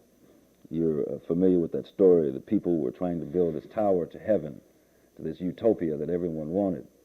But God decided that would not be in his interest. So he created the different languages. No one could understand one another, so they were just running around babbling, and no one really understood one another. Everyone was confused. And we see that as being the case today in America, so we call it Babylon. The Panthers have been accused of being a racist. Right. Well, this is stemmed from the news media and the pigs of the power structure. And the news media, like I say, are only ideological servants of the power structure. Here in America, it's fascist, and internationally, it's imperialist. So we say that the news media are ideological servants for the fascists. You see, the Panther Party is not a racist organization. We are combating racism. On one hand, we recognize it for what it is. It's only a tool. It's not the major problem. We see the major problem as being this capitalistic, blood-sucking, dog-eat-dog system. And racism has been used effectively, historically, as a tool to divide all the different ethnic groups of all the oppressed people and keeping them away from the major problem and having them fighting each other based on race. We recognize how racism has been used effectively as a tool, and we put it in the proper context. And we're waging a struggle to combat racism. We do not practice racism. We know, and the chairman of the Black Panther Party, Bobby Seale, says we do not fight racism with racism. We fight racism with solidarity, you see, and we recognize that this evil system of capitalism, which exploits all people, is not dependent on skin color. We say in our program, point number 3, we want an end to the robbery by the capitalists of our black community. We recognize that a person exploiting us in our black communities, regardless of skin color, is no good, and we don't need that. If it's a black capitalist, that's only a trick by Nixon. Well, we're an organization of activists. We recognize that in the past, people who say they were working in the interest of the people did a lot of talking. But we say the only true criterion for judging anyone is through their practice. This is the same method we use for judging people and dealing with this racism that was within the black community. We tell people to don't not judge anybody or anything on the basis of what they say or the color of their skin. Judge people on what they do. So by this same token, we recognize, our Minister of Defense in one of his essays pointed out, that the black community primarily is not a reading community. They learn through observation of or participation in activities. So we have gone forth to put some of our theories into practice. Now we're talking about alleviating the hunger that exists throughout the black communities all across America. And we've instituted a free breakfast program for the children in the morning. This started last January in Oakland, the first program. We had 20 kids the first day. Now we're feeding close to 50,000 children a breakfast per week in this country. And it's not a dry, cold cereal. They're hot meals, meat, eggs, pancakes, chocolate, orange juice. These programs operate off of donations, primarily from the avaricious businessmen within the black communities that exploit the people and take all the profits out of the community. We go to them and ask for donations and ask them to put some of their profits back into the community that they're exploiting. And this is how we support that program. We've instituted liberation schools. Point number 5 of our program talks about an education that teaches us about the true nature of this society. We don't relate to Mother Goose and Lois Lane and Superman. You see, this is just a form of brainwashing that's being applied at a very young age to distort the minds of the children and keep them from seeing reality the way it is. See, the educational system does not educate us, it indoctrinates us to become tools of this very system. All institutions in a society must serve the purpose of helping to perpetuate that society. So the educational system, along with everything else, teaches us to be racist, capitalist, imperialist, and fascist. We have to become products to help this machinery continue. So we set up liberation schools to teach the children about this society so they will understand how capitalism works. So they will understand that the pigs, the so-called peace officers, are not serving their interests. They're only serving the interests of protecting the avaricious businessmen's property. They don't care anything about black lives, as is evident in the murder and brutality perpetrated against black people. So we have the liberation school. We're instituting free medical, leading all the people off to slaughter. They've been perpetrating fascism, using fascist tactics against black people for 400 years. And it's being intensified every day, as exemplified by the attacks upon the Black Panther Party, openly violating every human right and every civil right guaranteed by the Constitution. But we also see that it's not limited to black people, as evident in People's Park this summer in Berkeley. Those were white people. That was the white community. One was murdered and over 100 shot just for trying to have a park. We see that at the Democratic Convention in Chicago. We see the workers, how they're being brutalized at the Richmond oil strike. They're white people. You see, so anyone who steps off that little old red, white, and blue path that the pigs lay out for you, they're going to brutalize you. They're going to throw you in jail, take you to those courts and prisons. So fascism is on the way, and recognize it for what it is, and let's form a united front to deal with that.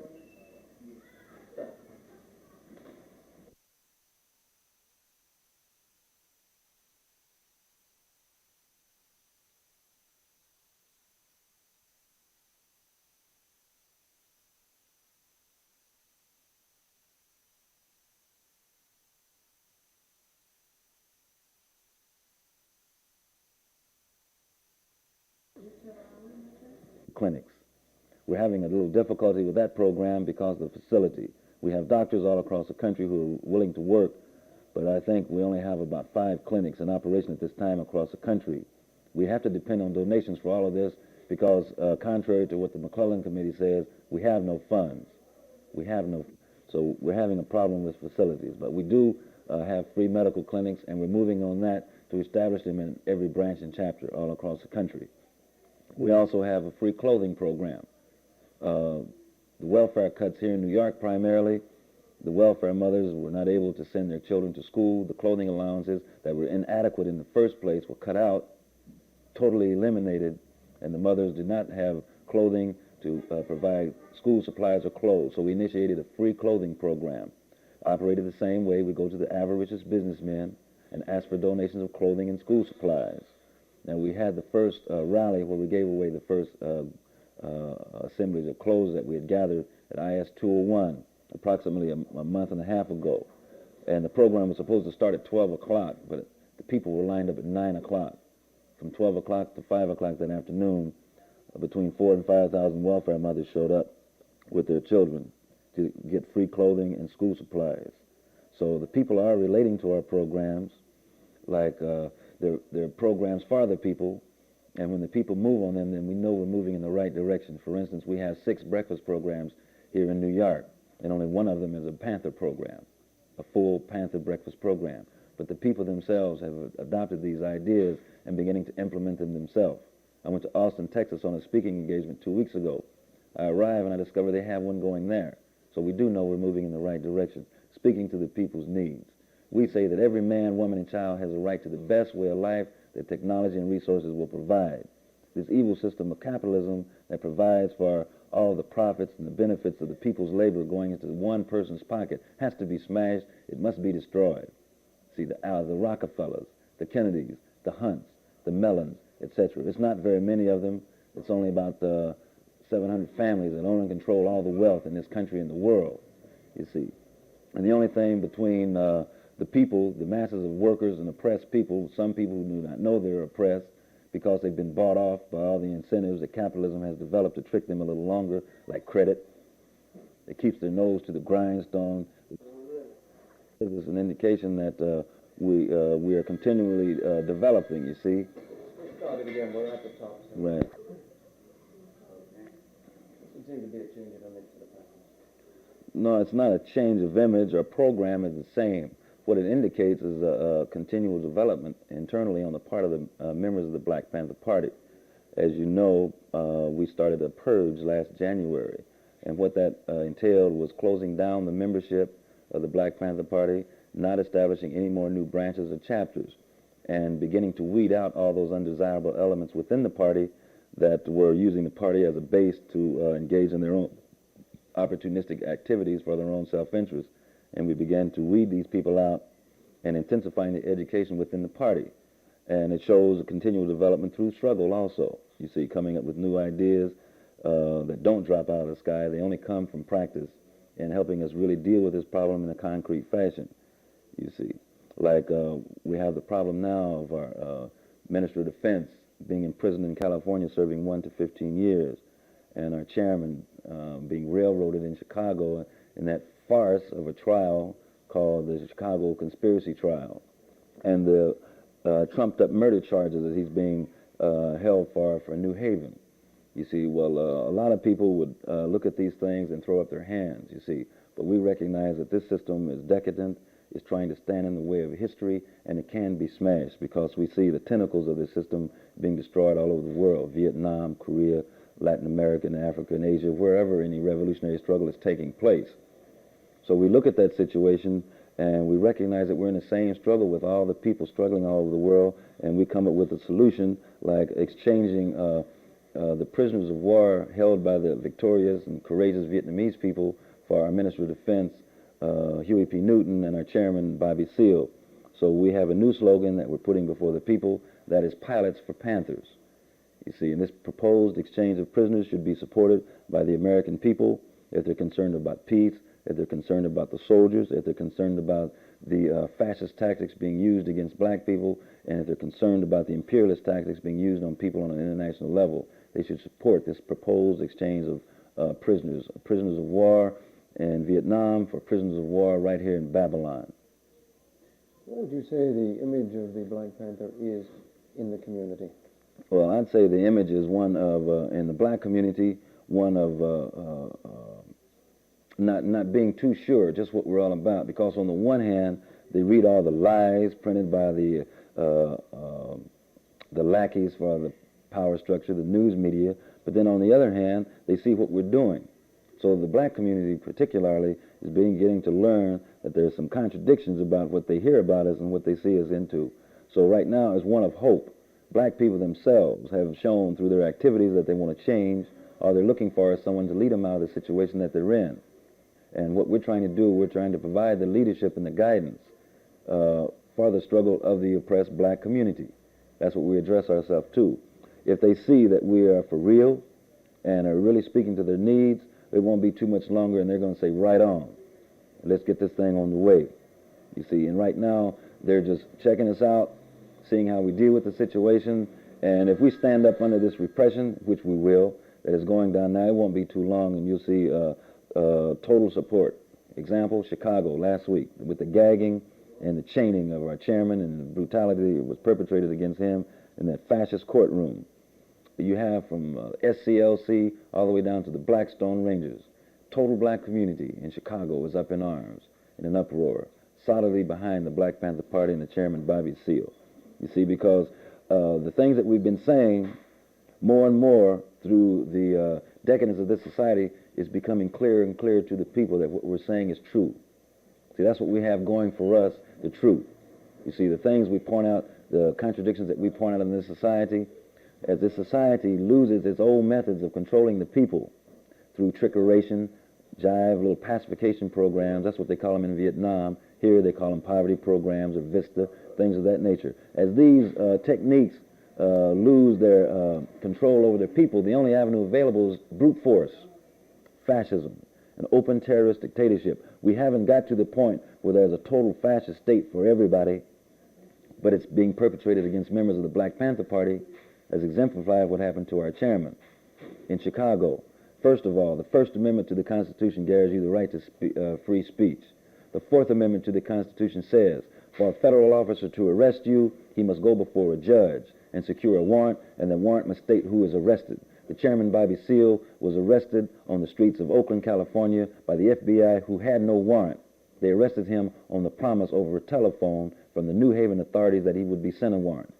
Well, we check that out and we see under the fugitive slave law, a black man could be apprehended and arrested on the say-so of a slave master with no rights and of any counsel or anything. This was passed down in the Dred Scott decision in 1857 by the Supreme Court Justice by the name of Taney. His words were, Negroes have no rights that white folks are bound to respect. We see that's the technique they used to arrest Bobby, the fugitive slave law. The Sixth Amendment to the Constitution, right to counsel. The Eighth Amendment to the Constitution, no cruel and unjust punishment. The 13th Amendment freed the slaves and abolished the fugitive slave law. The 14th Amendment was instituted to guarantee that the civil rights of a black man would not be violated. So we have 1, 4, 6, 8, 13, and 14 that have clearly been violated against our chairman, Bobby Seale, in one day in Chicago. So black people all across this country see that, and chains frighten black people because it hasn't been that long. You see, when the real chains were on us, now the chains are invisible. We're still slaves. We're still slaves. The chains are just invisible. Going back a moment, the Panthers started off with at least a public violent image. Was it deliberate that that image is changing? No, it wasn't deliberate, and the image hasn't changed. See, the news media just doesn't deal with it like they used to. I just came back from a funeral in L.A. last Saturday of the distribution manager of Los Angeles. There have been 13 Panthers murdered in Los Angeles alone since January 18th of 1968, and approximately 20 wounded. There have been a total of 31 Panthers murdered since January 18th of 1968. It hasn't stopped at all. You see, they're still murdering us. They're still brutalizing us. They're throwing us in jail all across the country on trumped-up charges. There is a conspiracy on the part of this administration, the Nixon administration, and his little lapdog Hoover, to destroy the Black Panther Party. You see, but as long as there's one black person struggling, there will always be a Black Panther Party. The thing of it is, it's just not played up anymore in the news media. Like we say the Second Amendment to the Constitution gives you a right to bear arms, but we recognize a greater right, a right to human dignity that requires, if you're attacked, to defend yourself. You see, And our Minister of Defense says any unarmed people or slaves are subjected to slavery at any given moment. If the pigs are the only ones with guns and the people do not have them, the pigs can come and do anything to us and we can't do much about it. So we say, arm yourself for self-defense, and if anyone approaches your door or attacks you, to defend yourself. And we put that into practice. Here recently in New York, the pigs tried to break off into a pad that the Panthers lived in Jamaica. You see? But the brothers defended themselves. And it's two young brothers, 17 years old, righteous revolutionary brothers, that are in jail just for trying to exercise the right to be human and dignified by defending themselves. The pigs came in a criminal fashion. The brothers asked them if they had a warrant. Well, we don't need a warrant. You see, they acted like a criminal. So we have a mandate, executive mandate number 3, that states anyone coming to your door in a criminal fashion, trying to break in to your home for whatever reason, if they come in a criminal fashion and you have the technical equipment to do so, you must defend your home or you're expelled from the party for life. And Panthers relate to that. They relate to orders. This was an order from the Minister of Defense. But we also relate to being human and dignified, but not allowing ourselves to be just brutalized and murdered at will. And it's the only way that can be stopped. We advocate that for all people. All people. If anyone attacks you, defend yourself. You see. And if they come with guns, it's stupid to go with your fist. Finally, to sum up, where would you say the Panthers are at right now? I don't understand the question. Right now, we're trying to inform the American people, black people in particular, but all people in this country, that this country is going openly toward fascism. We must recognize it for what it is, developing. Don't wait until they come out with the gas chambers.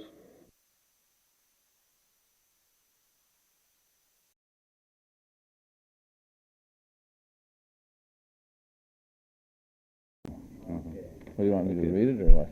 No, I think I'd rather ask you questions, then we can go ahead. Rod, just try to get an establishment. Would you talk to the... Yeah, they want. Where'd you get This that will be jacket? fine. Wow, Oh, I had this was made in Hong Kong. Did you Just really? got back from Far East. I've been Wow. there for about 4 years. It's a copy of an English Norfolk. They call it. Norfolk, huh? A little to my left. Okay. Poor West Side boy from Chicago. I don't know about these things. Yeah, well, poor boy from Minneapolis. Were you in Saigon too, if you were there? Yeah, I was in. I worked here in Chicago. Oh, sorry. Anyway, all right. I worked here. You were too big not to have been hit once. Yeah, unfortunately. Kind of strange. Okay, fine. No, I think. Okay. Move to your right a little bit more, Roger. Am I right? And watch the shadow. Okay. Too many things to do. Mr. Hanrahan, what's your reaction to this federal grand jury looking into the Panther case? Your office was a little reluctant to cooperate. What's your reaction to Well, that is absolutely inaccurate. Mr. Leonard himself told me this morning that the reason that the FBI could not continue, could not complete its investigation was because the Black Panthers had refused to be interviewed by the FBI.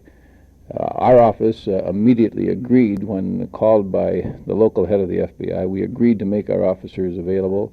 They have been available, and the amazing thing is that the investigation would be abandoned. The practice of the Department of Justice would be abandoned despite the willingness of our officers to testify, merely because the Black Panthers have refused to cooperate and give information to the FBI. Have the Panthers in the case given any information to your people? No, we have not made an attempt to reach them. They have done absolutely nothing. It's really the incredulous, the amazing thing about this whole matter is that the only persons who have made charges against law enforcement have been persons who have no first-hand knowledge of the facts. Spokesmen for the Black Panthers, other persons, and adherents of the Black Panthers have made scandalous, false charges against law enforcement officers. When the actual persons who had first-hand knowledge were called upon for information by the FBI, they refused to give that information. It's astounding to me that anyone who claims that his rights were violated would not give every possible bit of information to the FBI when the FBI was trying to investigate the validity of that claim. We were talking with the Panthers about their philosophy. Do you think that they will accept upon to give us basis for the claim of violation, refuse to be interviewed by the most respected investigative agency in this country? Well, if they're called before a grand jury, I assume that the usual procedures will take place, that they will be given a chance to be immune from any prosecution and then face possible contempt of court if they refuse to testify?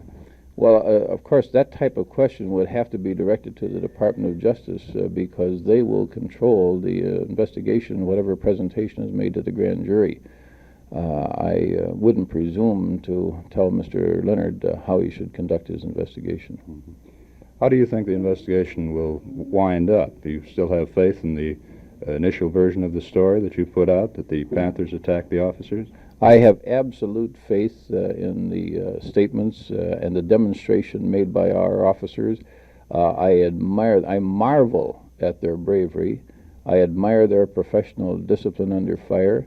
And I think I would expect that the general public, certainly our mail indicates this and our calls indicates this, is of the same opinion and recognizes that these officers assume terrible risks in order to seize illegal guns, which they did in fact find. And I imagine that any fair-minded person is astounded, as I am, that those who claim their civil rights were violated will not even give any information to the FBI when it seeks to investigate that claim. Is there a campaign on to eliminate the Panther leadership? I think that's the type of statement which is similar to the false charges made by persons who did not have any first-hand knowledge. I think whenever a person attacks you or hits the solar plexus and exposes the truth, the first thing that the knave will do is direct attention away from the truth and call you a name or divert your attention. And that's what's done here. The fact is that this was a search for illegal weapons. Our officers were fired upon. Illegal weapons were seized. The fact is that there has been a charge that civil rights were violated, and the persons who made the charge refused to cooperate with those who are investigating at the FBI. I can't imagine how anybody who yelled, "Help, murder," when a policeman rushes up to him and says, "Let me investigate this," says, "No, I don't want to say anything about it." That's the situation here. When this case has not been settled, it's still under investigation, and in your position, you're telling me the fact is this, the fact is that. Aren't you prejudging? I am saying, I am relating exactly what our officers, our police officers did. They've done extraordinary things, unprecedented in my opinion. They have given a full public statement of their actions. They have demonstrated their actions over television. They have offered to take a lie detector test if the other side would do the same thing. They have agreed to give the full statement of the account to the FBI. The other side has had absolutely nothing to say. Not one person who was an occupant of that Panther apartment has made any statement at all. And yet spokesmen for them, who have no direct knowledge, no first-hand knowledge of the events, have made the most false, the most scandalous, the most defaming charges, and there has been a press and a media and television orgy which sensationalized those false charges without ever bothering to verify them. And it's because of that sensationalism, and it's because of the enormity of the lie that this hysteria has been created. And in the hysteria, the basic facts have been lost sight of. First, that no person who was an occupant, a Black Panther occupant of that party, has made any statement about what occurred there. Secondly, that they have refused to take any lie detector test. Third, that they have refused to cooperate with the FBI by giving their statements to them.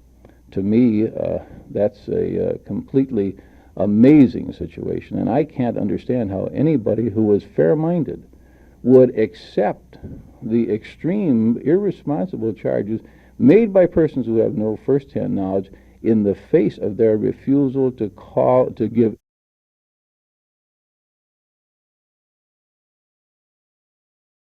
I'll say before we go into the conference that I want to apologize to the cameramen who were over at the Illinois State Building about half an hour ago for being late.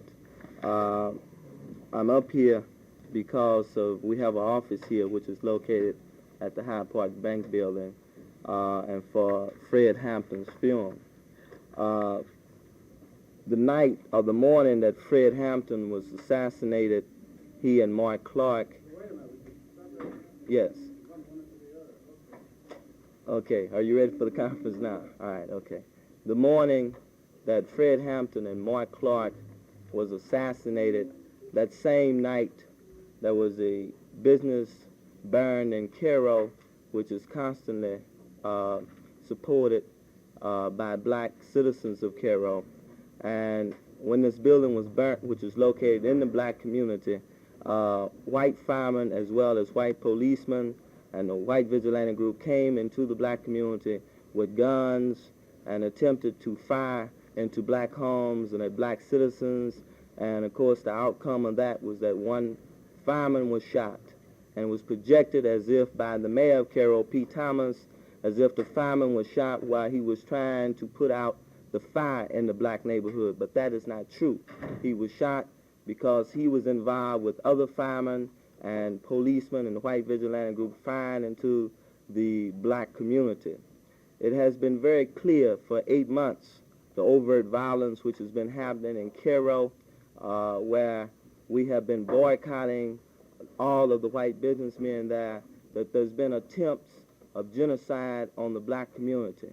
But we find now that it seemingly has been broken down to the point that this genocide has already been missioned by the President of the United States, engineered here in this county, Cook County, by the Circuit Attorney, engineered in Alexander County, which is the southern tip in the state, by Peyton Berblin, who is the state's attorney. And these attacks are, in essence, moving in a consolidated manner throughout the state of Illinois. And Governor Oglesby is basically the one who has engineered them here in the state. We're accusing Governor Oglesby simply because today is the 160th day that we've gone to Governor Oglesby's office with our United Front office in Chicago and have asked him to move and to helping people in Cairo. Over 100 priests and nuns have been put in jail for demonstrating in the Capitol in the month of July and the month of August. 43 were just received acquittal a couple of weeks ago. Specifically, what do you want the governor to do? Well, we want the governor, first of all, to move in and to stop the overall aggression which is coming down on citizens, not only in Cairo and the surrounding areas, but throughout the state. The governor have not said anything pertaining to what has happened here in Chicago to Fred Hampton and to Mark Clark, nor has he said anything that was of positive nature what has happened in Cairo in the past 8 months. When young Joyce Gilchrist just narrowly missed death in Cairo when she was shot twice in the head and the hand, when young Swayze violence which have taken place. Because you haven't heard from him doesn't mean that he's conspiring to wipe out Well, the people of the Cairo. president, he is responsible for the people of Cairo. If black folks in Cairo were firing on white folks like they're doing to us, then the president would move on it. He would send in the U.S. Army if necessary to stop black folks from killing white folks. Now we're not for the situation the way it is that we have a black and white thing, because we're not for that. We're for human beings, period. We'd rather get away from that. But that's the situation that we've been forced into because of the way the community has been polarized. You're charging the president with genocide in Cairo. Well, I'm saying that the president is president of the United States, and he's responsible for citizens in the United States. If law enforcement in Cairo has not been enforced properly, then he's responsible to see that it is, especially when it's brought to his attention. Now, on the other hand, when one of our lawyers, Attorney Bob Lanston, when he was forced by the white business... Cohen, you've charged the president with structuring a conspiracy and the governor with engineering it. What do you feel that these two men have to gain by this conspiracy?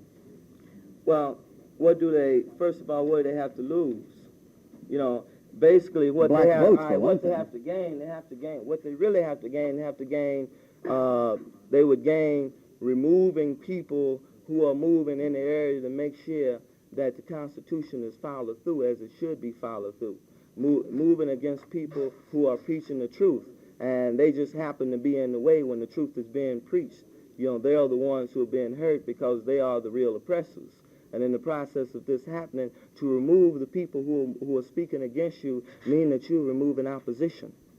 That's what I see that as being. Opposition to what? Opposition to the policies of the governor, opposition to the policies of the president.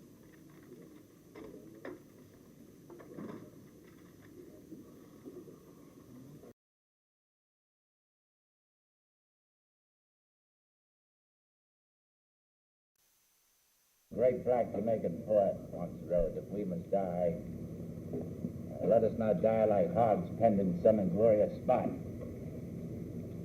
Let us die with our backs against the wall, fighting back.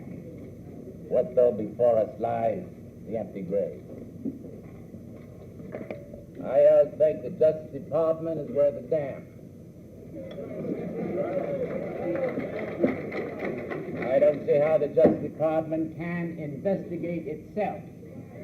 When the arch architect confessed in the media is J. Edgar Hoover. Member of our group, Congressman John Conyers, who is a member of the Judiciary Committee that has jurisdiction over the civil rights legislation and has certainly made a name for himself as one of...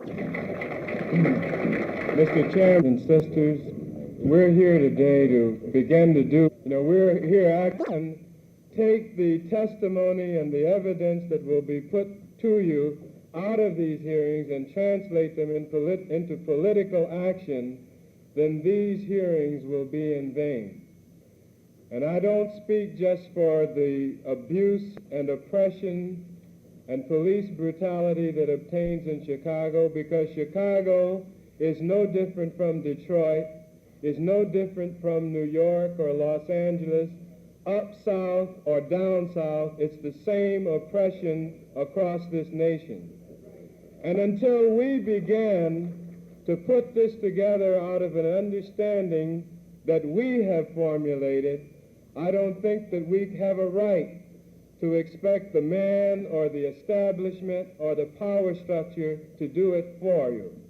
Until we begin to understand where we are and precisely what we're up against, there'll be no way that we can mount an effective battle. And so it's in this sense that I very proudly join my black colleagues of the Congress to begin what is, in my judgment, as vital as this matter is specifically before us, the greater, more important task of educating our brothers and sisters up to where we are in 1969. Because if we do that, we're going to be able to get our backs from against the wall and begin to move to the political power that is rightfully due us. And when that happens, there will be 55 black congressmen here instead of the 9 that we've got.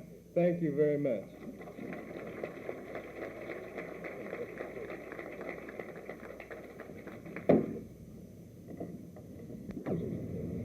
That any double standard of justice, any semblance of second-class civil rights, a person who is fearful of black people's protest, I say to you individually and collectively, remove all shackles. Treat us as human beings. Treat us as men we treated. If you do our protest, and we can get on with the business of together building our society. For it is tragic that our coming together is predicated upon a condition involving the death of black men. Let us from this day forward be bound together and dreams and aspirations results. Thank you, Mr. Metcalf. I yield to the gentleman from Michigan for a question. Mr. Alderman, let's get down to the case, because we had a telegram that said that you sincerely regretted your inability to reschedule long-standing commitments of prime importance that precludes participation in the public hearings in Chicago on Saturday, December 20th. Here. Thank you.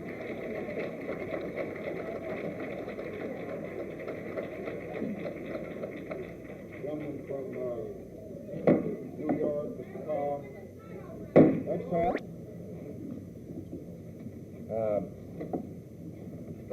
I say, Ralph, you've gone out because we've known each other 25 years. You're a member of the establishment in Chicago. Don't you think that one thing would help all of us on our way to real justice if the mayor of this town rescinded his order to the police to shoot to kill? Congressman, you will recall he really did do that. And unfortunately, we haven't allowed that to happen. Because 3 days after he made that statement, he did rescind that. The witness will suspend. Now, if this hearing is going to have credibility that will inure to the benefit of us all, we're going to have to exercise proper decorum. We don't expect every witness up here to be representative of some of the views that are in the audience, but I think everyone is entitled to respectful attention, and we would hope that you do that.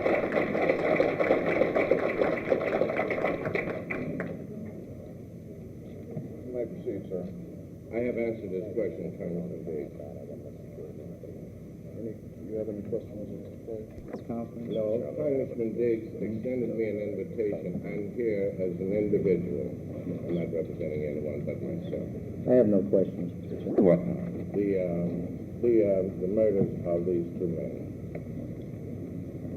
Did they call for official action by any particular group as a result of Yes, the resolution? the resolution called for the Commission on Human Relations to make a complete and thorough investigation. And then do they report back to your alderman? Or? Yes, they do. The gentleman from Michigan. Or to participate in the decision. Gentleman from Michigan, Mr. Connors. Mr. Murray, are you aware that the state's attorney, Mr. Hanrahan, declined to appear before this committee? Mr. Hanrahan, I'm aware of Mr. Hanrahan's telegrams to Congressman Biggs. I'm aware of the fact that he sent a telegram in substantially the same statement that I am making here, and I am representing him here. So he declined to appear, and you came here to tell us that we don't have any official jurisdiction, and you're not going to make a statement either. Is that right? Is that right?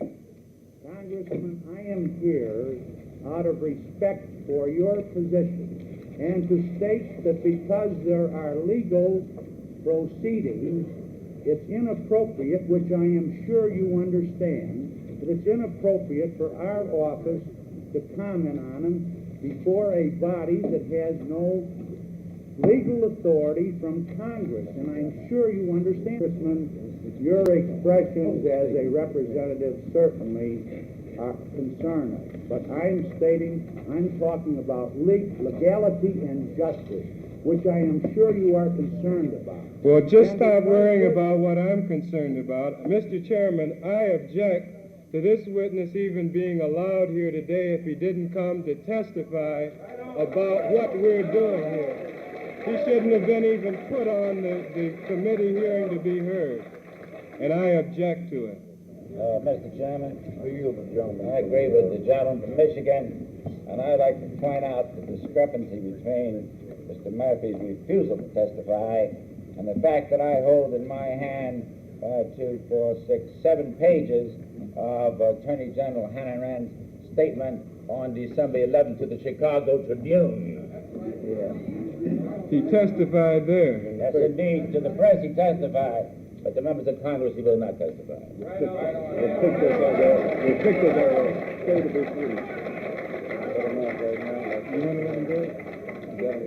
Yes, I do have a respect. As a matter of fact, I do have a Congressman, I I do have a respect for members of Congress since I was one myself.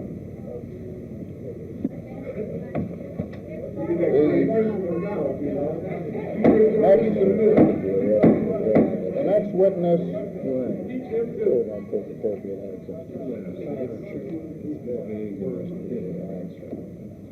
The next witness is one of the Pertaining to the slaying of 2 Black Panther members, in which we feel that this committee can bring out the facts and put them on the table where the American people can see them. I have not accused anyone of anything, because in my position as an elected official, I would do the people of the state of Illinois an injustice if I were to reach conclusions. Oh, you can't appear. Because I'd like to know if he has seen the autopsy conducted by the Black Panthers Party own personal medical group, which showed that of the 3 bullets that went into Hampton's body, 1 went into the top of his head. And I'd like to know how that could possibly happen. Thank you. Too bad the gentleman's not here to... Will be guided by your own functions. Let me assure you that we will cooperate with you in every way that we can. We hope that somehow out of these hearings and out of this ventilation of our very deep distress in society. Thank you very much.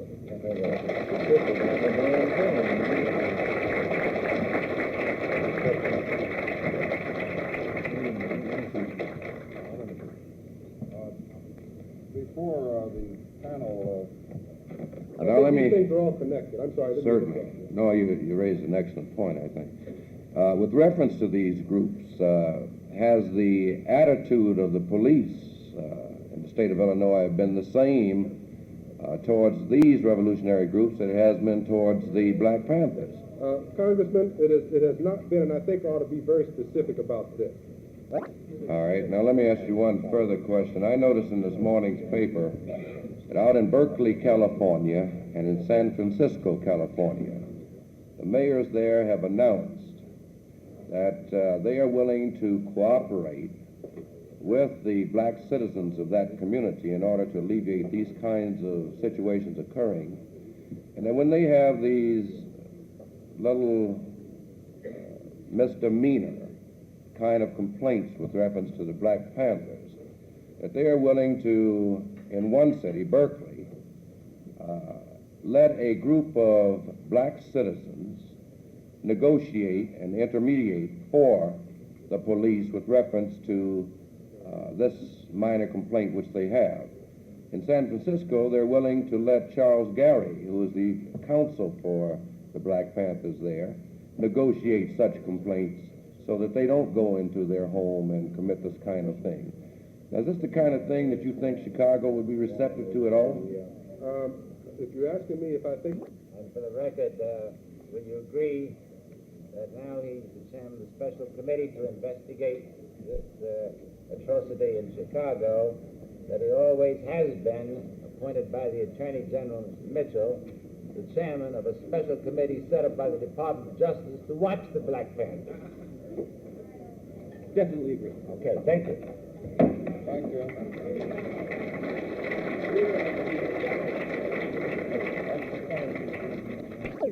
And the assassination of Chairman Fred Hampton. If there's any question in my mind as to the systematic extermination of Black Panther Party leadership, there is no question now. I charge the police with this assassination. I thank you for allowing me to appear before you. I shall, with God's help, continue to help my people to help themselves. If that be treason, make the most of it. All power to the people. Thank you. You're saying about black leaders assassinated, exiled, and incarcerated. It's totally true. 20 years, I've been before the courts 15 of those years. Thank you. Abbreviate whatever you want me to do or say, and then later on, after you've seen Fred Hampton's crib, I mean his house, excuse me. After you've seen Fred Hampton's house, after you've seen Fred Hampton's apartment, then maybe some of the questions you could ask I could elucidate. chair recognizes the gentleman from Michigan, Mr. Conyers. Well, I just of what's going on and what's got to be done in this town if it's going to be turned around, if I may say that to you. Thank you. And I hope that there are people in the city of Chicago that are willing to join with you in the courageous statements and actions that you have made. Now, it's come to my attention that you were one of the men, among others, who signed a lease to provide the Panther. You were the only one to sign a lease to allow the Panther. Now, I understand that some of the state's authorities are trying to make something out of this. Would you care to put this before the record so that all of the members of this committee... Panther Party. They are my people. And I recognize as long as a man's got his foot on their neck, he's got his foot on... Mr. Stokes, gentlemen. Revolution has lost a good leader, a beautiful leader. Thank you very much. I want to thank the gentleman for his... Now, as I said, I'll be available after you've seen the Fred Hampton's apartment if there are any questions.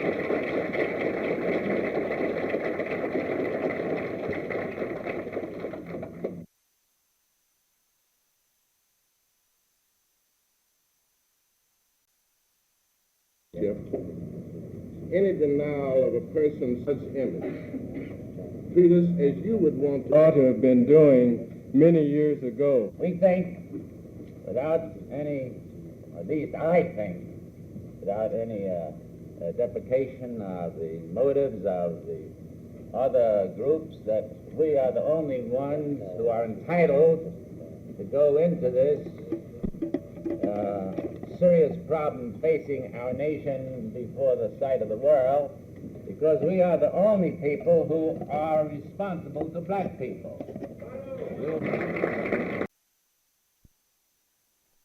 On the bed, because that's where the blood was. See? Now, that bed was still there, was it not? That bed was still there. The pillow was soaked with blood, and this is where the head was. The shots were in the head. So you can see that I'm coming logically to some kind of... All that, which was sort of a living room, yes. Or... was there a bed in that room? Yes, there was a bed in that room. And where was the and then ceiling on the other side? Did you observe any kind of bullet holes in the walls adjacent to those rooms? I looked as carefully as I could. I put my glasses on to make certain that I would not overlook anything, and I saw no bullet holes. But I saw the same kind of physical to be of service to the people. Theirs is a very simple way of looking at things that many of us tend to think that black people can't learn how to read. Black people can't learn. Black people don't have any commitment. Black people don't have any sense of responsibility.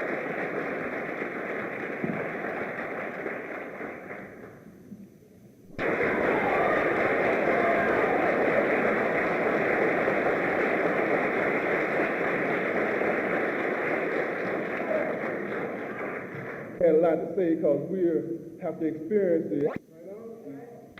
We see that the pigs are there not to serve and protect the people, but to serve and protect the pigs and the power structure, to serve and protect the property of the people. I think that the ultimate purpose of the federal grand jury that would have been formed is to not investigate what happened to Fred as far as the denials of civil rights, but to get information under the disguise of being pro-Panther or pro-justice. To get information which would result in the Black Panther Party being indicted for violations of the Smith Act. I'm saying that we're hip to it. I'm saying that a lot of commissions, such as Goldberg commissions and all the rest of these blue ribbon and whatnot commissions that they got going here investigating murder, reminds me, or is very similar and is ignorant and stupid and is asinine as somebody hiring Jesse James to be a bank robber. I mean, Jesse James to be a bank guard. See, These are the type of, this is how I put it, this is where I put it, where I understand it. Because I don't think that here represents our last attempt, black people's last attempt, to use the legalities of the Constitution, the rights that were granted to us in our Constitution to survive and to guarantee us our life, liberty, and our pursuit of happiness. And I think that if we fail here, your responsibilities are great, very great. And if we fail, then I can't see black people using the system, the legal system anymore to try to get a redress of their grievance. I think that we have to get it to the streets if we can't get it taken care of here. And I'm not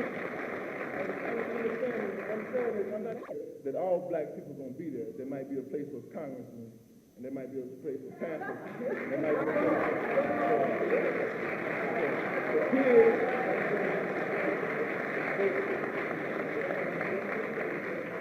But we all gonna be there.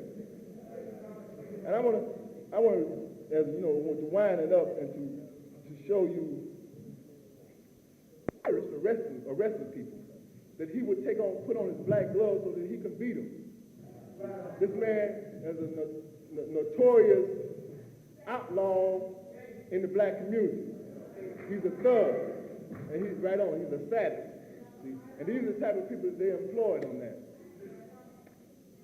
So I want to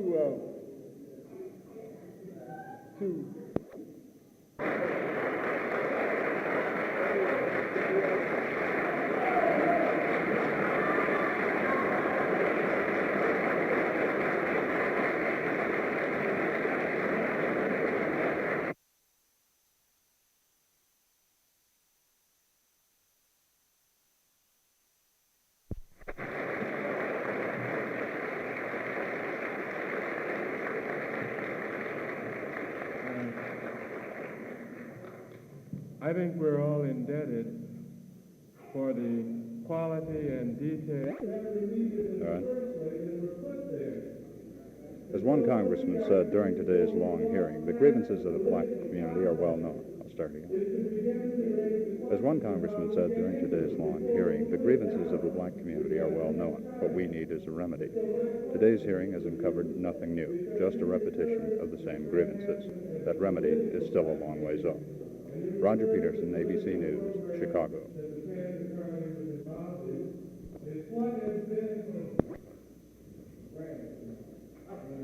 As one congressman said during today's long hearing, the grievances of the black community are well known. What we need is a remedy. Today's hearing uncovered nothing new, just a repetition of the grievances. The remedy is still a long ways off. Roger Peterson, ABC News, Chicago.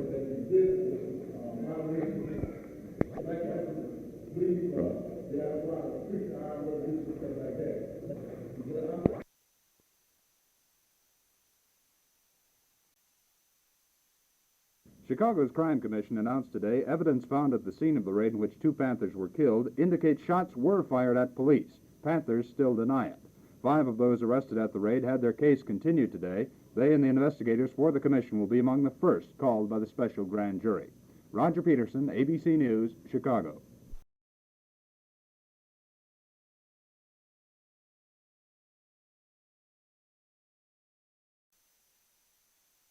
Hilliard, Chief of Staff for the Black Panther Party, said, and I'm quoting, "Richard Nixon is an evil man. This is the motherfucker that unleashed the counterinsurgent teams upon the Black Panther Party. This is the man that's responsible for all the attacks upon the Black Panther Party nationally. This is the man that sends his vicious, murderous dogs out into the black community and invade upon our Black Panther breakfast program, destroy food that we have for hungry kids, and expect us to accept shit like that idly. Fuck that motherfucking man. We will kill Richard Nixon. We will kill any motherfucker that stands in the way of our freedom.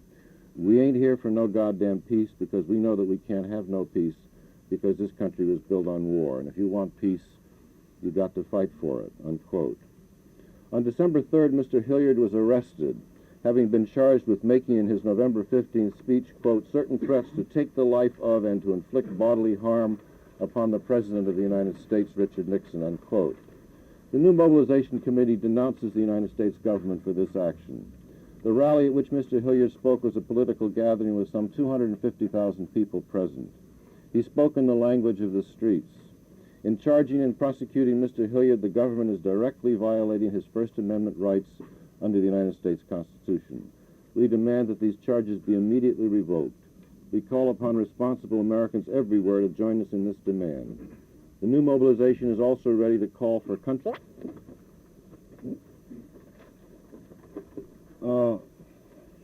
I think we can have some meaningful communications if we can understand that it's a misnomer to call repression news. It's not news, it's part of American history from beginning to end. It may be news to those who've been on the sending end or those who stood in the middle ground and endorsed repression by silence. It may be news to those who acted as apologists and wool pullers, as many of the media and press have. For all of America's history has been one of repression, murder, genocide, and exploitation. And that's not an attack on God, country, and apple pie. I like apple pie. I'm not religious. It's a question as to whose country it is, though. What's happened to the Black Panther Party is not new to black people. The Black Panther Party has no monopoly on murders. We share a history of dynamited houses and offices with the NAACP and the Southern Christian Leadership Conference.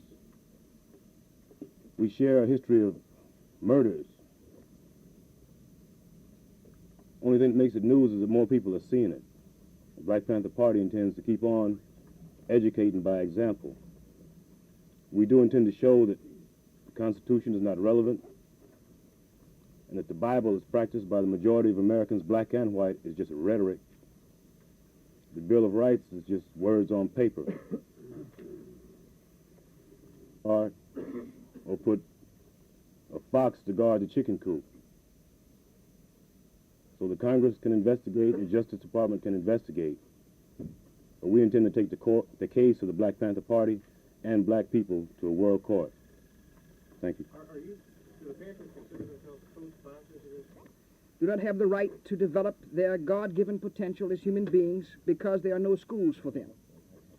We submit that it is unconscious genocide in a country where automation is displacing people from work and means of income at a rate of $35,000 a week or $2 million a year, to condemn people on plantations of the South to starvation while we throw away billions of dollars worth of surplus foods.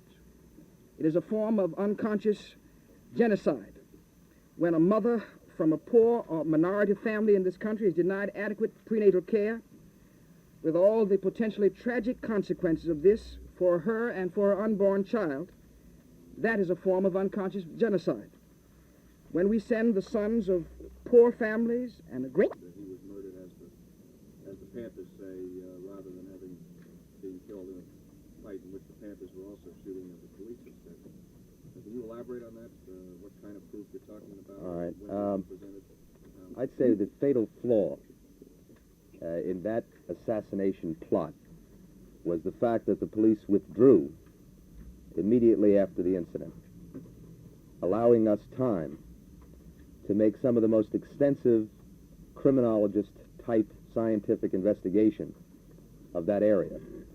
The results of that investigation, which were accomplished by absolutely reliable and credible people, will be released in the near future, which conclusively proves he was drugged in his bed, and even though there were gunshots firing, he was not able to move. Why isn't it begun at the inquest, Mr. Lockhart?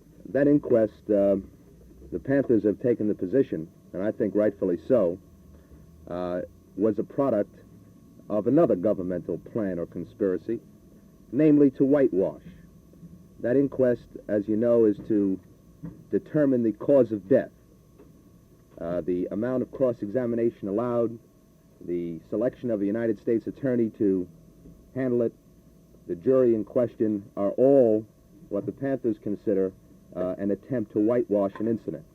The proper forum will be selected, and I cannot now, nor will I, say what that forum will be. If your proof is conclusive, as you maintain it is, and an inquest is a hearing to determine the cause of death, isn't that the place to present it? Where else will you present it? At a trial which the Panthers are charged with assault and murder, or some other forum? And well, needless to say, there is a tremendous credibility gap between governmental bodies such as this inquest and what truth is. You know, you've all experienced the Warren Commission, other governmental commissions who have turned that will be presented at the proper time, and I am not free to divulge the specific information. That is up to the Panthers, and they have chosen a place to do it, and I cannot be put in the position of divulging what they do not want divulged at this time. Reopen the inquest? Excuse me? I don't hear. I'd like to ask Mr. Hewitt if Oh. you can answer. What's that? Can you answer that question? Can you tell us about the second all and about the proof that the left court refers to? Not at this time. When? When the proper form presents itself, and we can't say what that is right now. Were you aware of this evidence in Texas? I don't see how we could talk about it if we weren't. How soon will you be presenting this? All the familiar ground, but I'm still not clear on exactly what the Panthers as an organization take as their position toward the use of violence. The statement here is quoted is very straightforward, but on a television show a couple of weeks ago, he appeared to modify it somewhat. Do you want to talk about Mr. Hill's statement, or violence in general, or what? Your statement. On violence, it's not separate from the party line, but there's good violence and bad violence. That the only people that have the ability to be nonviolent are those that have the ability to be violent. You can't be one without the other. I don't care who says it. For a man that's paralyzed physically and mentally to say that he's nonviolent is word game, a word salad. But for a man that, say, has a .357 Magnum or a black belt in Taekwondo Karate to say that he's nonviolent, then he's telling the truth. Well, what's the difference between good violence and bad violence? Good violence is violence that liberates oppressed people. Bad violence is violence that adds to the oppression of oppressed people, whether for economic or racial reasons, or religious reasons, or whatever. Well, can you differentiate between violence and the means of self-defense and violence to achieve some goal? You go beyond violence as a means of self-defense? Let me explain something to you. It always gets me very uptight when people ask me questions like that, because what the situation that we usually have is nobody can out-march us, out-sing us, out-pray us. We pray in Arabic, Swahili, English. We pray in the name of every denomination and religion that's ever existed in this world. We've done it for centuries. And then you have the situation where the champions of nonviolence are all of a sudden asked, how do you feel about violence? You have to understand that the Black Panther Party, members of the Black Panther Party, Eldridge Cleaver came from the Nation of Islam. Prince Bunchy Carter, who was Deputy Minister of Defense for Southern California and killed at UCLA last January, came from the Nation of Islam. Fred Hampton came to the Black Panther Party by way of the NAACP. Bobby Rush came to the Black Panther Party by way of SNCC. I came to the Black Panther Party by way of the Congress of Racial Equality. Take it any farther. Mr. Hewitt, I think the question was asked a little earlier. I'd like to pursue it. Are you, It's really a trip to have somebody come up and say, what about nonviolence? And you're talking to a race of people that are the champions of it. And we would really be glad to see America practice it instead of trying to push it off on somebody else. We'd like to see the Constitution relevant. And the Black Panther Party has evolved itself from all the previous struggles of black people. And it's an unbroken line from Nat Turner to Malcolm X to Huey Newton, down to the last Panther to join the ranks and down to the last Panther murdered. And we are the champions of nonviolence. We have been the champions of nonviolence in this century. And then racist, murderous, heinous America steps forward in the form of newsmen, clergymen, do-gooders, and says, what do you feel about violence? The same people perpetrated genocide in Korea, who dropped nuclear weapons on Japan, jump up and ask the black American, what do you feel about violence?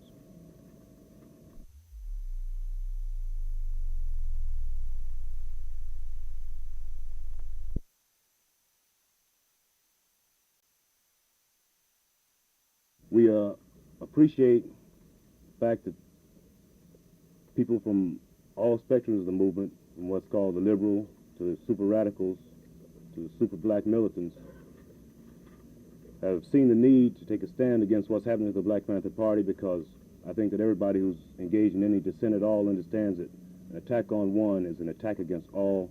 And the Black Panther Party is in the forefront of that. And when we say genocide, we mean genocide. It's not new to black people, as I said before. And our whole perspective is that it would be ridiculous for us to wait until there's only one black person left in this country and keep calling it murder and say, one more to go and then it's genocide. We intend to take the case of black people, which is not separate from the case of the Black Panther Party, to the World Court and the United Nations. We don't think that there's any possibility of getting any justice out of the Injustice Department.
Watch steps there. Be careful walking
Charlie Ray.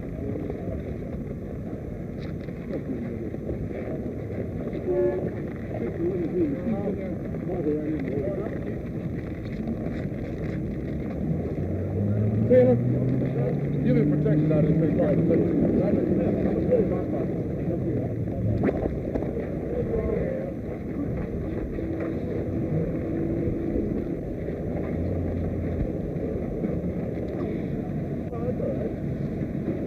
We got enough room to get through.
I don't go for the interpretation of one-sided, gentlemen, because that carries a connotation that whatever testimony we get is designed to give one version of the story. My interrogation is going to be designed to try to get at the truth of all sides of this story, not just one side. Although, in fact, you've been hampered by. Well, you gentlemen, I'm afraid, are taking the position that because one set of witnesses are, by their own voluntary act, which is made necessary, of course, by their constitutional rights, as they claim it, are eliminating themselves from testifying, that every other witness that testifies makes it a one-sided story, and I don't go for that interpretation. I think that every witness that gets on a stand is going to testify on their oath, and I'm hopeful that they will not violate that oath. I know that I'm going to diligently ask every question possible that's designed to get at the truth of what happened here. Mr. Gerber, are you telling us that the inquest has not been hampered in any way by the walkout of these three witnesses today? I said it has been. You didn't hear me. I said it has been. Definitely has been, because we are deprived of their version of what happened there. Now, that isn't my fault, nor is it the fault of anybody seeking the truth here. Circumstances, of course, are forcing these fellows to take their constitutional rights against self-incrimination. We all must respect that people have such rights, and they do have state charges pending against them. The only difference that I have is that I felt that the questions that I had designed to ask them Many of them were in an area where I felt they would not incriminate them on the state charges. I didn't get an opportunity to ask them, however, nor does anyone know what those questions are, so I've been judged without an opportunity to try to get at the truth with Did you really have to ask those questions, Mr. Gerber, if you knew that the defendants were not going to testify? I felt this way, gentlemen. You, of all people, have been asking whether this is going to be a one-sided inquest and whether a full effort is going to be made to get at the truth. Now, how else can I display and convince everyone that I am trying to get at the truth if I don't at least make an effort to ask questions and get answers? Consul, are you saying you're going after the truth then because the media has questioned you? No, I'm going after the truth because it's in the interest of the public, it's in the interest of the officials who are charged with the responsibility of getting the truth and acting upon it. Mr. Gerber, when do you hope to wrap this inquest up? Well, I'm not going to wrap it up. I would judge that with the testimony that I can envision now in the light of the refusal of these inmates to testify, it'll be shortened. I can't see where the inquest can, however, end before the end of this week. We do still have 14 police officers, and I intend to question each and every one of them, with the rest of them excluded when I do question. And you have assurances that they will testify? I sure have, and every one of them is going to be testified. They're going to be subjected to just as rigid an examination as was intended for the inmates of the apartment. Any regrets about taking this job? No, I have no regrets. I think everybody in my position owes it to the public to perform a public service when a situation arises where they are qualified to do so. I think I'm qualified. Mr. Gerber, before the inquest, you indicated you didn't want to turn this thing into a circus. Do you think there's any possibility it will? I don't think it's been a circus. The only thing that I have done is tried to indulge every attorney who is representing any of the men who are in jeopardy, and I think that I have given them every broad latitude possible. When you stop to consider the headlines in a paper this morning that attorneys at the Kopechne inquest were only allowed to be in the room and ask questions pertaining to their own client, I think that I have been liberal in my extension of broad latitude. Mr. Gerber, are you still being advised by counsel from the state's attorney's office? I don't know what you mean by still being advised. I've never been advised by counsel from the state's attorney's office. No counsel at all with you from the state's attorney's office? I have no counsel from any place, and I've often repeated that if I need counsel, the coroner don't need me to conduct this inquest, because I'm my own counsel, and I think I have enough expertise in this field to do it myself.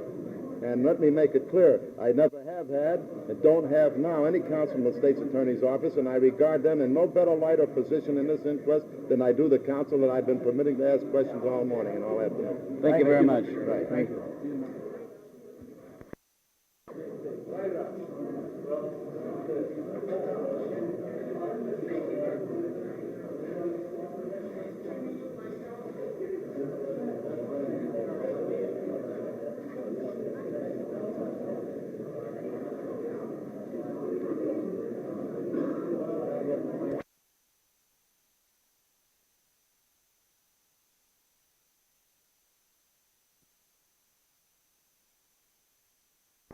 What just took place up in the courtroom, we'll let those proceedings and the transcripts speak for themselves. Were you admonished by Mr. Gerber not to come? Would you just restate the point about the political orientation meetings, Mr. Andrew? You said yourself that you thought that was an extremely important element.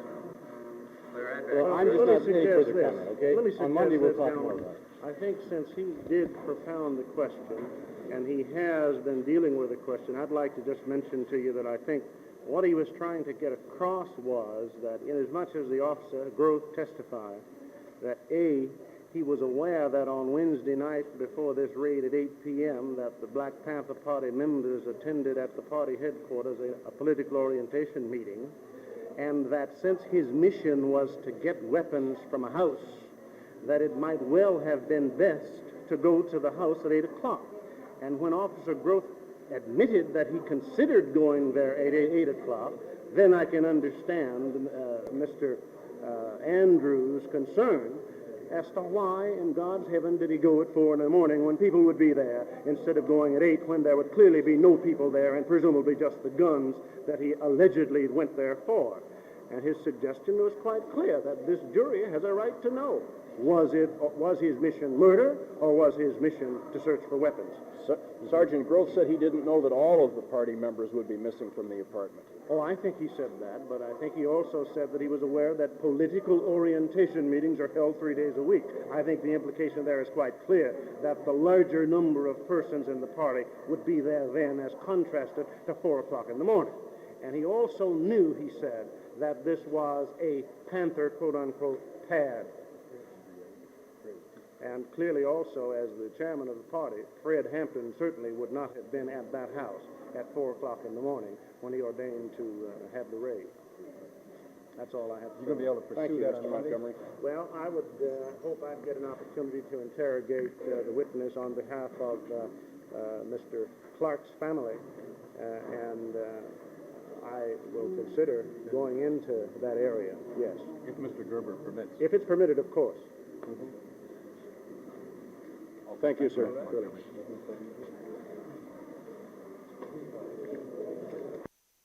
Afternoon would have happened in a courtroom. Would Mr. Andrew been held in contempt? In my opinion, I believe so. Mr. Gerber, did you lose control up there today? No, sir. Why wouldn't you allow Mr. Andrew to pursue his line of questioning regarding the political meetings at 8 p.m. on Monday, Wednesday, and Friday? Well, the reason I wouldn't is because I strongly feel, gentlemen, that I have interrogated Sergeant Groth as to the search and seizure and raid made at 4:45 in the morning of December 4th, 1969. I've afforded counsel, Mr. Andrews himself, all the latitude in the world to go into the same subject matter. The concern of this inquest is what happened at the time that they executed the search. We're not concerned with why at any other hour he decided not to execute the search, and I see no materiality. Why aren't we, Mr. Gerber? Well, why are we? Isn't there a reasonable doubt that if there was an opportunity afforded the police to make that raid at a time when perhaps no one was around, therefore there had been no shooting, conceivably, that it might be open to question as to why he made it at the time he did when 2 deaths resulted? My understanding from the testimony was that Sergeant Groth testified that at 4:45 in the morning they planned and conceived that there'd be less chance of anybody around to cause any shooting, that the element of surprise and other psychological considerations would even be more conducive to avoid an incident in shooting. And we've gone into that, and he so testified. We can go around the clock for 24 hours of that day to determine why any other hour wasn't more suitable to security, gentlemen. But in the same line of questioning, hour when he admitted that people would be away from that scene attending political meetings, 8 p.m. Well, he didn't admit that people would be away from that scene. He said he had knowledge of it. He said that, yes, but he said that he had knowledge that Black Panthers would be meeting that night, but that doesn't necessarily mean that everybody would be away from that place, that no guards would be posted over that so-called arsenal or house full of weapons. That's a conjecture on your part. The implication is there that it implies I don't think there's so. been a lessening of somebody being present. I don't think so at all, because I locked and guarded and leave an empty house with no weapons in it, with no one to secure or guard those weapons from theft or... Try to pursue this line of questioning. Well, I don't think I'm going to let them go into it, because I don't think it's relevant, and I think that in the interest of sticking to the subject matter of this inquest, we can't go any further in latitude than I've been affording them. I think that I'm affording them every latitude in the world of going to every conceivable avenue which might be of materiality to the inquest. Mr. Gerber, you said that you could bar them from the courtroom. Would you really do that?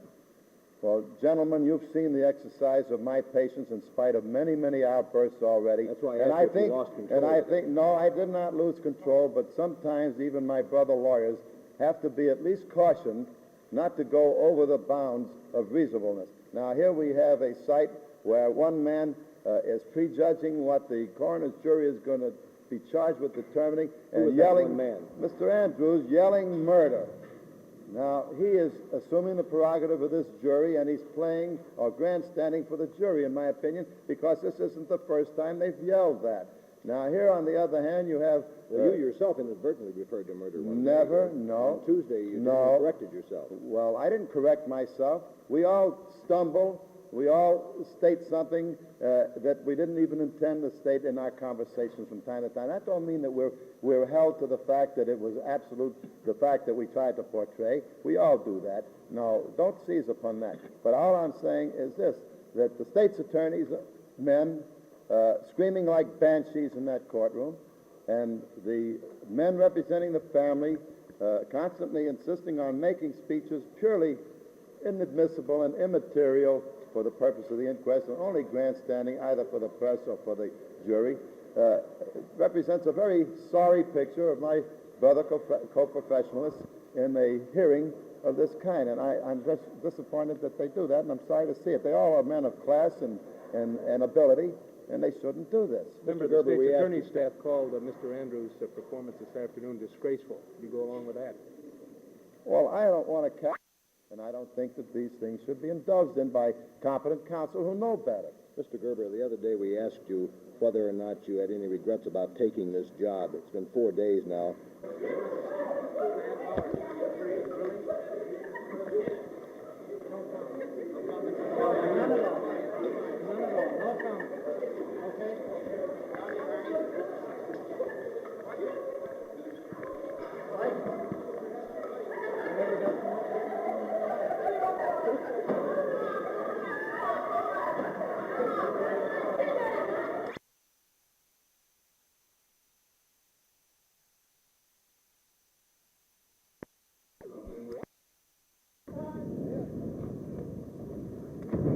Those are warm.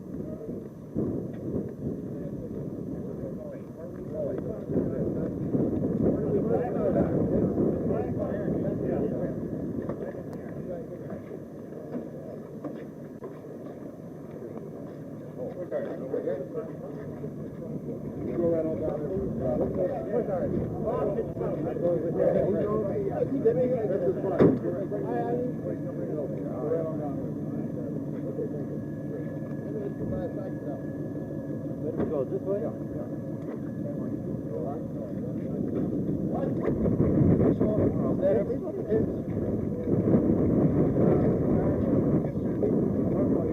I going with you? Are you going to... Yeah, no, I'm...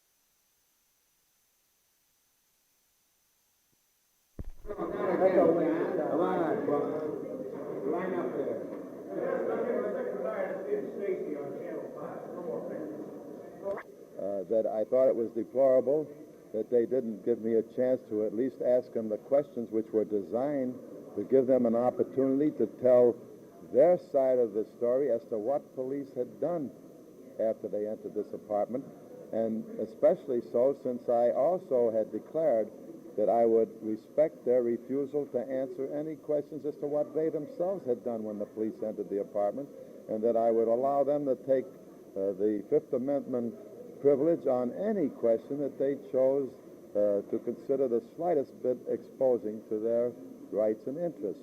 And this is still more deplorable because of the fact that the very persons who are denying us the right to hear the truth from their lips will later be screaming that this is now a one-sided inquest and an unfair inquest because the whole truth didn't come out. And I say upon their heads must fall the responsibility and the onus for withholding the full truth and for creating the credibility gap that will later be complained of by those very same people. Mr. Gerber, wasn't it true that you had prior knowledge that these people would not testify?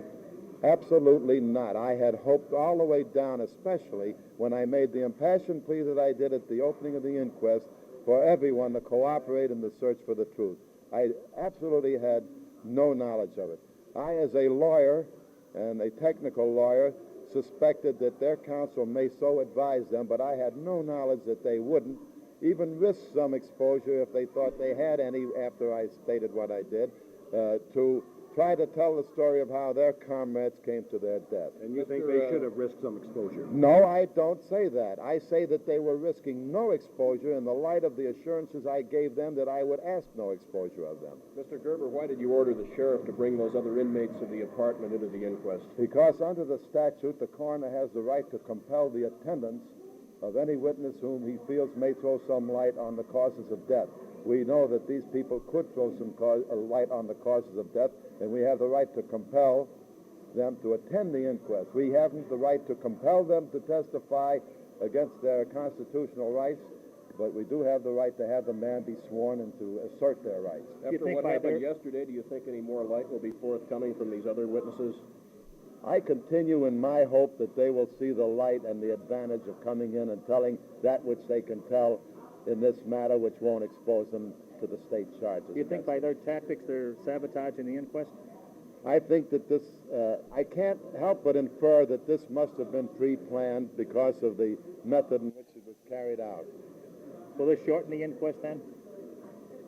I am still extending the courtesy to all counsel at the table of the family who represent the family or any witness that's going to testify, the right to extensively examine all of the witnesses put on the stand, and that's going to include the 14 police officers, the ballistics experts, the pathologists, and everybody that we put on the stand. I'm not going to follow their example. I'm going to accord them every opportunity to help us get at the truth. To the lawyers that have walked out, can they come back in your courtroom?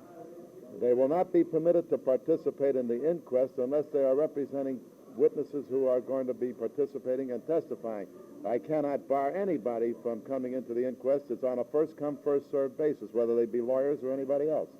Mr. Gerber, are you going to make any effort to get these witnesses back in the courtroom? I have already authorized the sheriff to make every effort by every possible legal means to get them here. What are those legal means?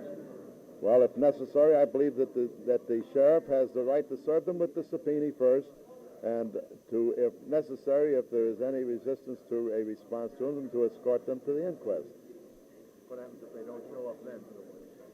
If they don't show up then, I think I have the right to order that being taken into custody and brought to the inquest. Because the statute says we have the right to compel them to come. In other words, you feel you're being thwarted by these. I feel that they are attempting to thwart the ascertainment of all of the facts in this inquest. Why, in the face of the charges that they have made or that have been attributed to their making, why they would want to do this and not help us get everything that they claim the police did into the record, I can't understand unless it's just a pure arbitrary decision to boycott the hearing. This picture show. Pictures show, according to them, the doorway in the living room of the apartment. What about those articles on the wall? Pictures also showed some articles on the walls, much as though it were a scrapbook. What relevancy did that have to the situation we're talking about today? Well, our point was it had none. What were those articles? It was part of our objection. Those articles were reported were newspaper reports indicating that there had been altercations between Black Panthers and the police before. That's no news to anybody, is it? Two policemen had been killed. Isn't that what you mean? Those, I don't recall the exact content to that extent. What is your reaction? Now, let's be very clear, gentlemen. I'm going to answer one question at a time, all right? Okay, can you give us some reaction to the newspaper articles that Mr. Gerber gave the witnesses' attorneys this morning? Let me answer the prior question. The newspaper articles very prominently on the wall in the living room, according to them, and they depicted how some of their friends, some other Black Panthers, had been shot and killed and maimed by the Chicago police, and how in the course of that, some Chicago police officers had also been shot and killed and maimed. It did not indicate who killed who. That, I presume, is a matter for judicial proceeding if it is possible to get a fair proceeding any longer if it involves Black Panthers. Mr. Andrew, can you now react then to Mr. Gerber's admonition to the attorneys for the witnesses this morning when he said he decried their conduct yesterday in walking out? Look, Mr. Gerber repeated his statements relative to the participation of the 7 survivors of the raid and his disappointment with respect to the fact that they were not going to participate in this inquest.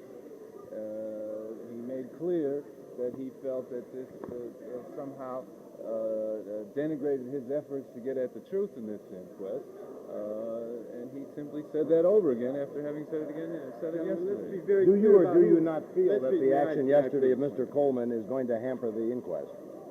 Mr. Coleman is acting in the interest of his client, and of course, we I, as a representative of the family, wish that everybody who was concerned could be allowed to testify here. However, I couldn't be more sympathetic to the plight of his client under these circumstances.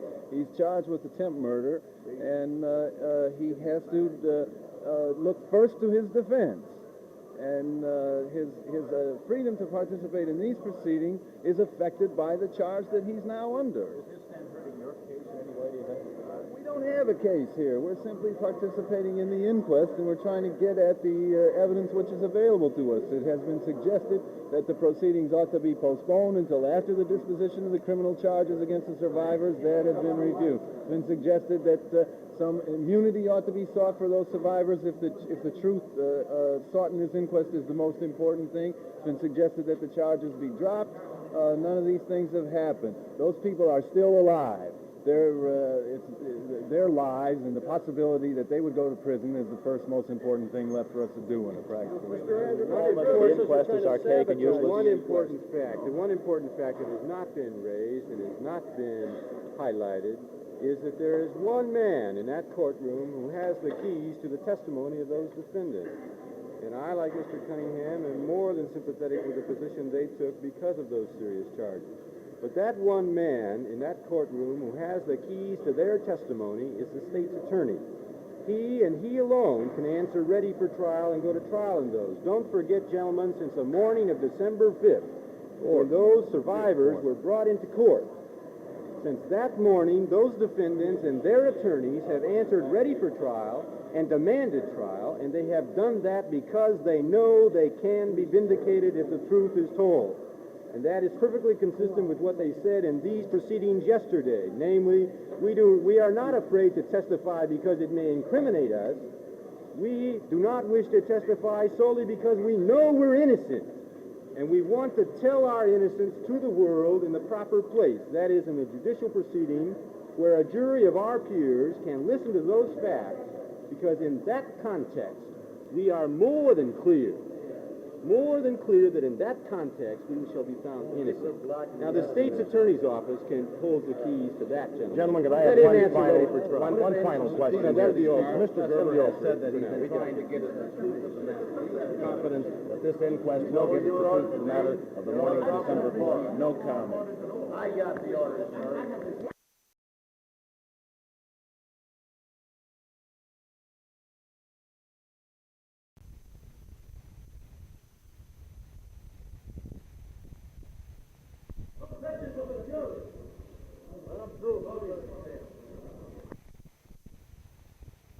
Not quite so incendiary as to have 20 policemen to go out to serve subpoena. Mr. Gerber said that these individuals weren't showing good faith by coming voluntarily. How did you feel about that? Well, of course, Mr. Gerber's a lawyer, and I'm certain that he knows that good faith is not a principle of law under these circumstances. You receive a subpoena to come to court, and that's when you're notified. You are not on notice to read the newspapers to find out whether somebody wants you. Well, Mr. Gerber said that one party actually refused the entry of deputies to serve the subpoena and shut the door on them. Well, if Mr. Gerber said it, I assume that it was secondhand knowledge. Unless he was there, I have no comment. Maybe he knows better. I don't. Is the inquest going fairly so far? This afternoon or perhaps tomorrow? Now, depending upon my conversation with Mr. Gerber this afternoon, we will try to, if we can work something out, have them come and accept their subpoena sometime tomorrow. Mr. Coleman, it's going very slowly. Is it going to go this way all the time? These are the people that we're talking about. Are they still going to refuse to testify? At this point, there's been no change in our original theory. How many survivors are there all told? 5? 7.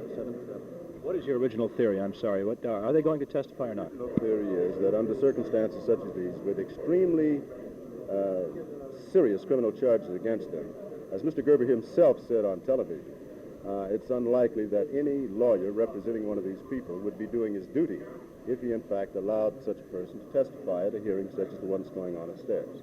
That was our original theory, and it still is, as far as... What do you hope to accomplish by this inquest? I beg your pardon? What do you hope to accomplish by this inquest?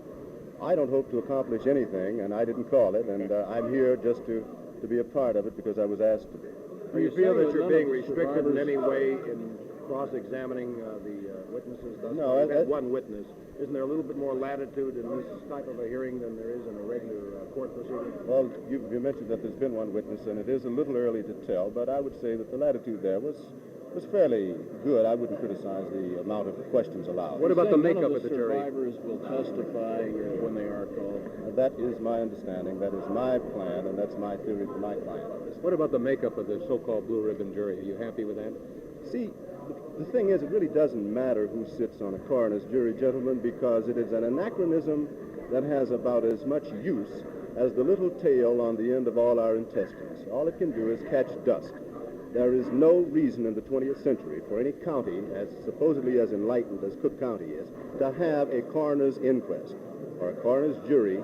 It just doesn't make sense, and if you look at it, look at the enabling legislation, look at what it can and what it cannot do, you will see that the expense that is being gone into here with the taxpayers' money is completely uncalled for. Mr. Coleman, another investigation is being conducted by the government.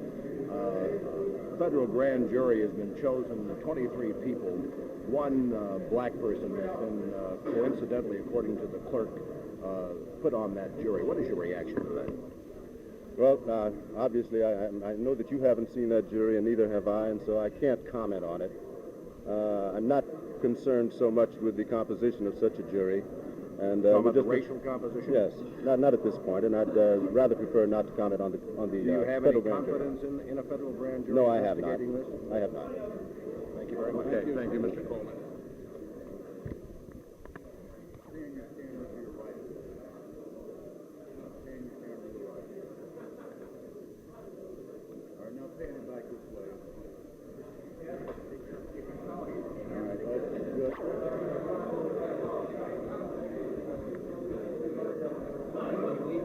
Well, I'm going to call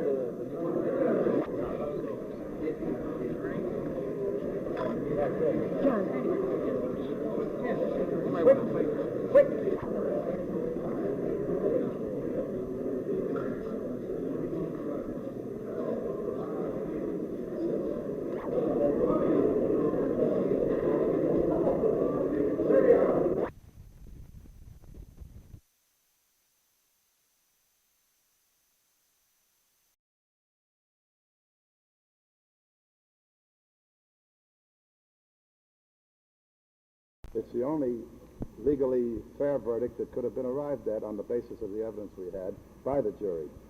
I think it was an eminently fair verdict. I think the jury ought to be commended for giving such great scrutiny of over 5.5 hours to the evidence they've heard for 2 weeks before they finally decided on what they were going to do. There's no basis in this testimony for justifying shooting Fred Hampton lying in his bed, even if you believe everything that the police officer said. Fred Hampton didn't do anything but lay in his bed. The coroner's own physician testified that he had powder marks on his head where the bullets had come through a plaster wall. A man took a Tommy gun and shot through 2 bedrooms where 6 people lay sleeping. That's wrong. That's wrong anywhere. It's wrong in the black community. It's wrong to do it to Black Panthers. And it seems to me that there's going to have to be some kind of a public indignation for this kind of conduct and the kind of condemnation that was here today.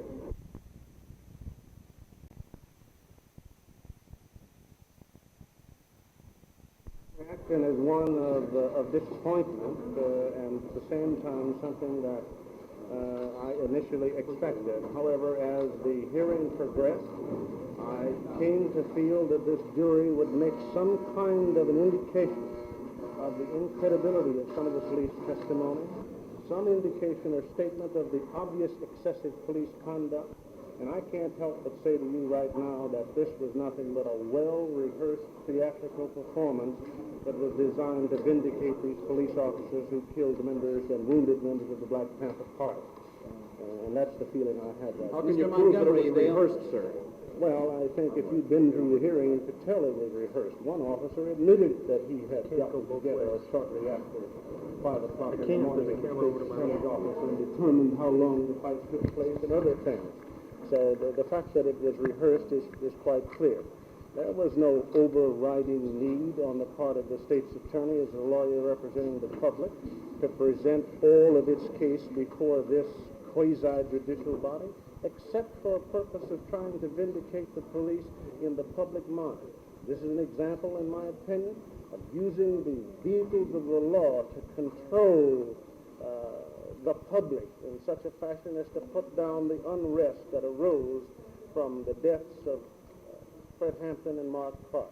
I feel a very deep feeling for the families of both of those young men who sat here through this testimony, who had the good sense and sensitivity to appraise it, and at the same time had to be confronted with a verdict that totally and completely, and with the heads words on the basis of the evidence before us, vindicated the police.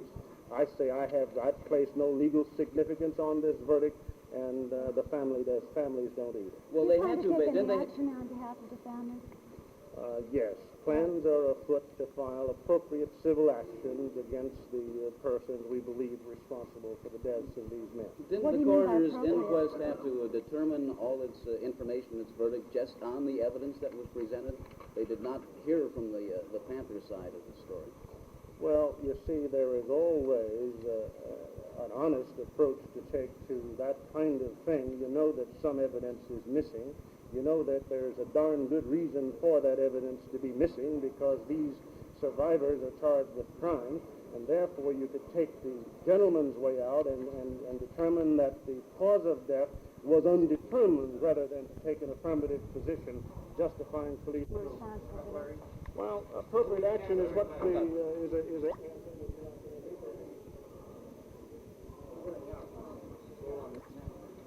Yes, I want to say that I don't think we see it there at all. I think we had a bad deal with the jurors and all, the whole thing. Gerber, or whoever he was, to sit up there, he was right with him. He did everything except pull the trigger.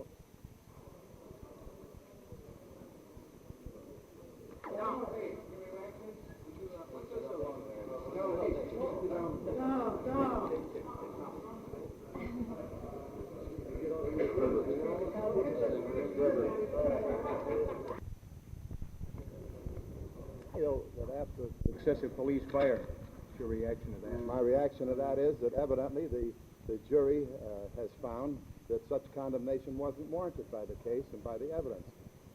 Perhaps, and I can't read the jury's mind, perhaps one of the things that impressed them was the contrast between the attitude of the police, who were willing to waive any and all possible self-incrimination rights and constitutional rights to testify voluntarily and without any other jurors hearing them, other police hearing them talk. That might have had some impression on the jury in the absence of the Panther inmates to accept my offer of telling their side of what the police did. There are many things that were in the evidence which gave the jury a lot of food for thought. I think they took enough time to digest that food, and they came to a very eminently fair verdict. Are you disappointed there wasn't any statement forthcoming from the jury, any explanation to clear up these questions? There's no reason I should be disappointed, gentlemen. I am a fair and impartial conductor of this inquest, and I wouldn't have been disappointed or elated by either thing happening. I was there to see that the jury got as much evidence as we could possibly get for them, and then from then on they were on their own in an independent determination of what they felt had happened. What took so long, Mr. Gerber? What took so long? You must remember that this jury absorbed over 2 weeks and a day of testimony and evidence presented and exhibits, and what took so long is commendable for this jury, because I believe that they meticulously went over and reviewed all of this evidence before they came to their conclusion. Mr. Montgomery said this was a well-rehearsed bit of theatricality. What do you have to say about that? Well, as usual, Mr. Montgomery's statements for the press have been highly inflammatory and always detractive of other people. Mr. Gerber, since we've only gotten one side of the story at the inquest and you could not compel the other side to talk, do you think anything's been proved by it? Well, I don't agree with your saying that you've only got one side of the story. Besides hearing the police, I guess, to whom you refer to giving one side of the story and are correct on, you must remember that there is other evidence by way of exhibits and mute evidence of physical observations and other manner of evidence from which the jury could obtain some of the other side of the story. Do you think they got the full story?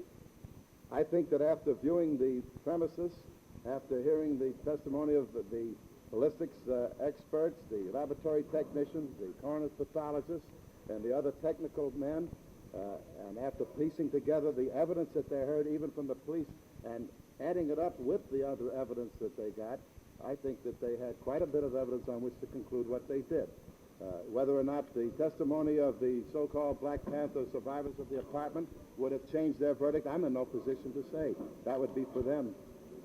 Mr. Gerber, Mrs. Hampton has said that she feels that you've all but pulled the trigger on her son.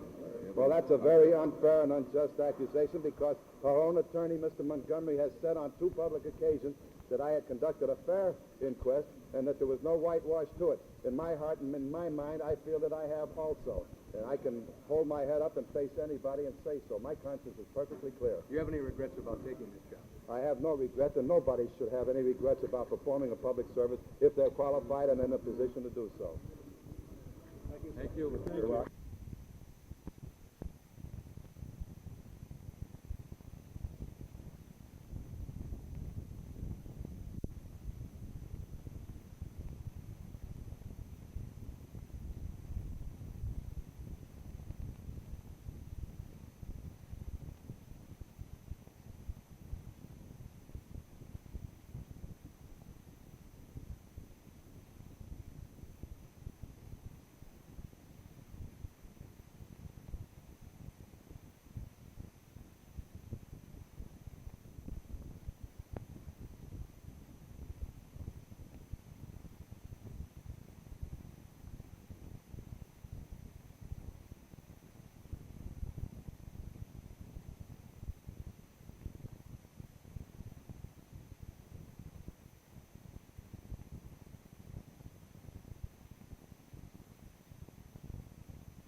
Now, briefly, how would you sum up what the Weatherman SDS is trying to do and what you think of what they're trying to do? I'd say that basically they believe that white people need to learn how to struggle, that they believe that these white workers need to learn how to struggle through confrontations. I'd have to say that basically I believe that this is incorrect. I believe that white workers have been struggling. They're some of the most violent people in the world. I believe that what they need is they need a redirection in their ideology and in their politics. They need to know who to struggle against. The workers need to start to begin to learn that their job is to struggle against the bosses. And until they do this, then struggle is incorrect. It's like no struggle at all. We say that if you don't struggle correctly, you shouldn't struggle. But you should struggle. We said dare to struggle and you dare to win, dare not to struggle and you don't deserve to win. But we have to struggle properly. What about the special approach of Weatherman, which seems to be violence. Well, you see, I don't think it's really violence, you know what I mean? I think it's just a lot of folly, a lot of child's play. I think that to have violence, you've got to be able to cope with violence, you know what I mean? And that's what the Black Panther, see, the Black Panther Party, a lot of people say we're violent. We're a self-defense organization that believes that the people should be educated what's going on. Yes, we do defend our offices and we do defend our homes. This is a constitutional right. Everybody has, there's nothing funny about that. The only reason they get mad at the Black Panther Party when they do it is for the simple reason that we're political. And they don't want to admit this. There are a lot of young organizations around, but we're a political organization. We're an organization that understands that politics is nothing but war without bloodshed, and war is nothing but politics with bloodshed. That it's just like you stretch something, and it goes, you can stretch things, they'll go into being another thing. If you stretch politics so long, it'll be war, and that's where we're at.